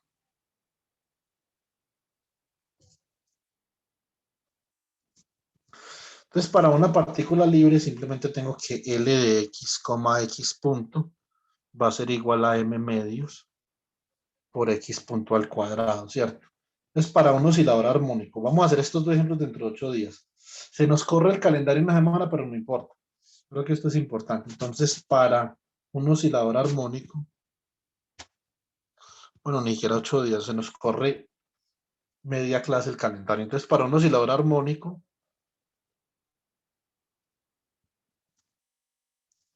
entonces tenemos que L de X, X punto, el lagrangiano, entonces sería M medios X punto al cuadrado menos M medios, ¿cierto? Omega al cuadrado X al cuadrado, ¿cierto? Entonces, ¿qué hace uno? Ustedes reemplazan el lagrangiano aquí en la acción y tienen que mirar a ver cómo para integrar eso. Entonces, las integrales de camino solamente tienen solución siempre y cuando el lagrangiano sea máximo de orden cuadrático en X punto y en X al cuadrado. ¿Sí o no? Si no, no. ¿Cierto?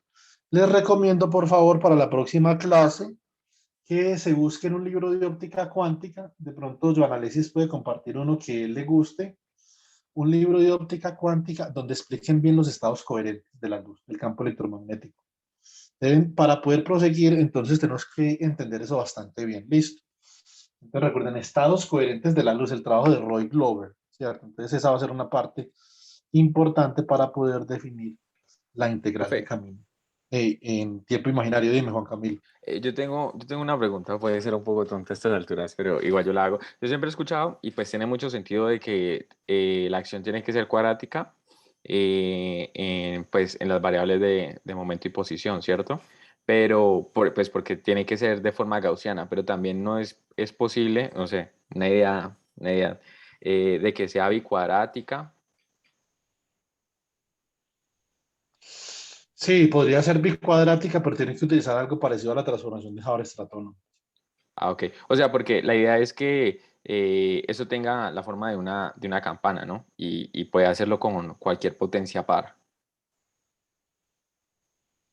Sí, pero pues si es bicuadrática, o sea, si usted está integrando con respecto, por ejemplo, a A y a B, ¿cierto? Y usted tiene el producto de A por B, tiene que desacoplar eso de alguna forma. Ya entiendo, Y pero no se hace, no se completando hace a cuadrados o pie, lo que sea. ya no se hace a pie con el a la 4, se desacoplan los campos para que quede cuadrático. Pues yo no habría cómo, pero Ok, pues eso es lo que yo diría. vale, profe, gracias. Bueno, chicos, me voy para magnetismo, Eh, que la clase de magnetismo va a estar profe, pero buena. una ¿Qué hubo? cosita. Así a clase, sí, por favor, no va a poder asistir, profe. Le recomiendo la grabación. Se va a perder tremenda clase, la Sí, mejor sí. clase de magnetismo de la historia. La graba, profe, la graba y me la manda. Listo, hágale. Profe, qué pena, última cosa. Pensando en el comentario de Alejandro, es que pensé en algo. O sea, por lo general, cuando uno habla de partículas, en cuántica uno no puede definir trayectorias, ¿no? Como tal. Trayectorias desde el punto de vista clásico, pues donde yo tengo que empiezo en un punto A, en un punto B, y es continua la forma en la que yo llego de A a B. Pero en el libro de Sakurai, cuando yo hablo de las trayectorias, pues pensando en XY, TI y XNTN, lo pienso en el espacio-tiempo, ¿no? Entonces miro qué trayectorias en ese espacio-tiempo X y TI a XNTN son las que pues, van a contribuir a la integral de caminos. Pero él hace la distinción de que cada vez que hablo de ese tipo de trayectorias, me refiero a trayectorias clásicas. Lo que cambia es que cuando integro en cuántica, considero todas las posibles trayectorias, pero clásicas, o sea, que sí tienen sentido Exacto. pensar. No, no, Entonces, no. O sea, totalmente, Joan, totalmente. en ese sentido, Absolutamente de entonces, acuerdo. Pero eh, por eso, Joan, es que hay que incluir el campo de fluctuación. ¿Sí me entiende? ¿cómo así, profe? Cuando usted calcula la integral de camino, por ejemplo, usted dice, yo estoy integrando una trayectoria clásica, ¿no? Fantástico. Puede integrarse una trayectoria clásica, pero entonces dentro de la integral de camino, para que esto tenga sentido, usted tiene que agregar este campo de acá, ¿cierto? Porque si no, entonces como integrar una integral de camino clásica y tiene que haber alguna diferencia, ¿cierto? La Claro, diferencia no está claro, en la acción, no está en la acción, la diferencia está es en la integral funcional, ¿sí o no? claro, claro. Pero bajo ese argumento que estoy diciendo, entonces lo que estoy tratando de decir es que no tiene sentido pensar entonces en posibilidades de trayectorias que no sean continuas, porque estoy hablando de un espacio-tiempo, ¿no? O sea, pensar en X. O sea, una cosa es pensar en el ket XFTF y el ket XITI y luego pensar en trayectorias que defino cuando le doy sentido desde el punto de vista de XITI a XFTF como coordenadas de espacio y tiempo. O sea, ahí sí o sí tienen que ser clásicas las trayectorias que considero, ¿no? Porque es que no estoy hablando de trayectorias de una partícula, estoy hablando o sea, de una partícula cuántica, estoy hablando de trayectorias clásicas en ese contexto, ¿no? O sea, eso es lo que diría yo. Entonces, respondiendo a Sí. Alejandro, pensaría que no tendría sentido hablar de trayectorias que no sean continuas. No sé si de pronto, ¿qué piensan? No, pues yo no creo que hayan trayectorias que no sean continuas, pero yo no lo puedo garantizar porque no he estudiado ese tema. ¿Sí me entiende? Entonces, quedaría yo como María Fernanda Cabal o una persona así hablando en esos términos. ¿Sí me entiende? Entonces, prefiero, digamos, dejar un espacio para la duda. No creo que sea posible, pero voy a dejar un espacio para la duda por si las moscas. ¿Sí o no? Pero hay que revisar esa teoría de la regularización de integrales de camino, Joan. ¿Qué se está regularizando? Eso es lo único que me hace dudar, ¿cierto? Pero no creo que sea posible. Y después Alejandro, nosotros le argumentamos y entonces Alejandro tendrá un contraargumento. Y así vamos a ir construyendo entre todos una idea sobre ese tema. En este momento, yo diría que usted tiene razón, en este momento, pero quiero revisar bien Kleiner. ¿Sí me explico? Epa, Profe, Jason, yo voy en contra un poquito con lo que dice Joan, pues lo último que dice que pensando en el espacio-tiempo. Justamente porque eso depende del formalismo que uno quiera tratar pues, en relatividad. O sea, si bien digamos que uno pues, en las ecuaciones de campo de Einstein, por ejemplo, uno relaciona la parte geométrica con la parte de las fuentes, pues uno debe tener presente justamente como que qué parte del sistema uno está trabajando. Y digamos que, por ejemplo, la dinámica muchas veces del universo, al menos en la parte cosmológica, y pues modelos teóricos, algo la salvedad porque justamente es como la parte de donde no nos permiten tener observaciones. Entonces ahí pues se consideran un montón de teorías justamente por el hecho de que se extrapola pues de que en algún origen muchos de los sucesos tuvieron que acontecer. Y de hecho varios de los modelos dinámicos que pues la gente no, pues digamos no puede considerar, pues los tratan de trabajar pues discretizando cosas e incluso toman regímenes no relativistas para algunos mecanismos, como por ejemplo pues la materia oscura o algunos sucesos gravitacionales pues, de la época del universo temprano. Más sin O sea que depende embargo, mucho, por ejemplo, la nucleosíntesis primordial, etcétera. ve, hay dos Se puede hacer cosas. tratamiento de Primero, este modelo, pues no necesariamente puede, o sea, no puede ser, o sea, no necesariamente tiene que ser continuo. Pero pues primero son que así, todo, así mismo son cosas raras, ¿no? no, pero yo creo que no creo que usted le haya entendido bien a Joan, ¿cierto? O que Joan no se hizo entender bien. Yo creo que Joan no se refiere a eso con el espacio-tiempo, ¿cierto? Entonces, el espacio-tiempo al que usted se refiere es un esquema en donde el espacio y el tiempo se están tratando de manera unificada, ¿sí o no? Entonces, a pesar de que ya me hablan de cosmología, me estuvieron hablando en chino, pues, pero yo no creo que Johan se refiera al espacio-tiempo en ese sentido, en el sentido de tratar el espacio y el tiempo de manera unificada, porque la integral de camino no trata, esta integral de camino no trata el espacio y el tiempo con el mismo rasero, ¿cierto? Entonces no podríamos hablar del espacio y del tiempo. Podríamos hablar del espacio y del tiempo en una integral de camino que satisfaga un propagador que satisfaga la ecuación de Dirac, ahí sí, ¿cierto? Y este no la satisface, por ejemplo, ¿cierto? Entonces, más sin embargo, en ese orden de ideas, Jason, ¿yo qué le diría? Yo de esa vaina no sé, pero nada, ¿cierto? Yo sé algo de agujeros negros y muy poquito. Pues lo que yo le podría decir es que si eso es un problema geométrico, usted está escribiendo un problema geométrico y geometría diferencial, ¿cierto? Entonces, si yo podría estar de acuerdo en que en un problema geométrico particular, dependiendo de la variedad, ¿cierto? Donde subyazcan las trayectorias del problema físico y la variedad, ¿de qué depende la variedad del Hamiltoniano? Entonces, me imagino que cuando usted dice que depende del sistema, se refiere a eso. Que el Hamiltoniano, ¿cierto? Determina una variedad donde yacen las trayectorias del sistema dinámico. En este caso es diferente, ¿sí o no? O sea, no nos referimos a ese tipo de Sí, trayectorias. sí, ya, pues ya me ubicó bien. Estaba cogiéndolo por lo último que mencionó. Sí, estas son unas trayectorias en el espacio de fase, ¿sí o no? Que es diferente. No, y Entonces, la otra cosa es que lo del principio de equivalencia, pensando en eso, cuando uno escucha la idea de Dirac, por ejemplo, la primera vez que oí fue en Sakurai, que él expone que la idea fue de Dirac, la asociación a partir del principio de equivalencia que sean tracciones clásicas, que obviamente tienen trayectorias que deben ser continuas, y el análogo de esa acción en cuántica, pues parte precisamente de una acción contradictorias clásicas, y luego el análogo lo escribe como la exponencial por I sobre h barra de esa misma acción clásica. Por eso sigo pensando que no tiene sentido hablar de trayectorias discontinuas. sí, eso digamos que es complicado, Revisar, pero pero podemos seguir la discusión entre 8 días, chicos, porque me quedó la tarde para magnetismo. Les agradezco mucho por la discusión y de seguro la continuamos dentro de 8 días. Listo. listo. Bueno, jovencitos. Vale, Profe, Muchas hasta gracias. luego. entonces nos Adiós. vemos ahorita. Hasta Chao, muchachos, que luego. estén muy Chaito. bien. Cuídense. Chao. Igualmente, gracias, profesor Juan David.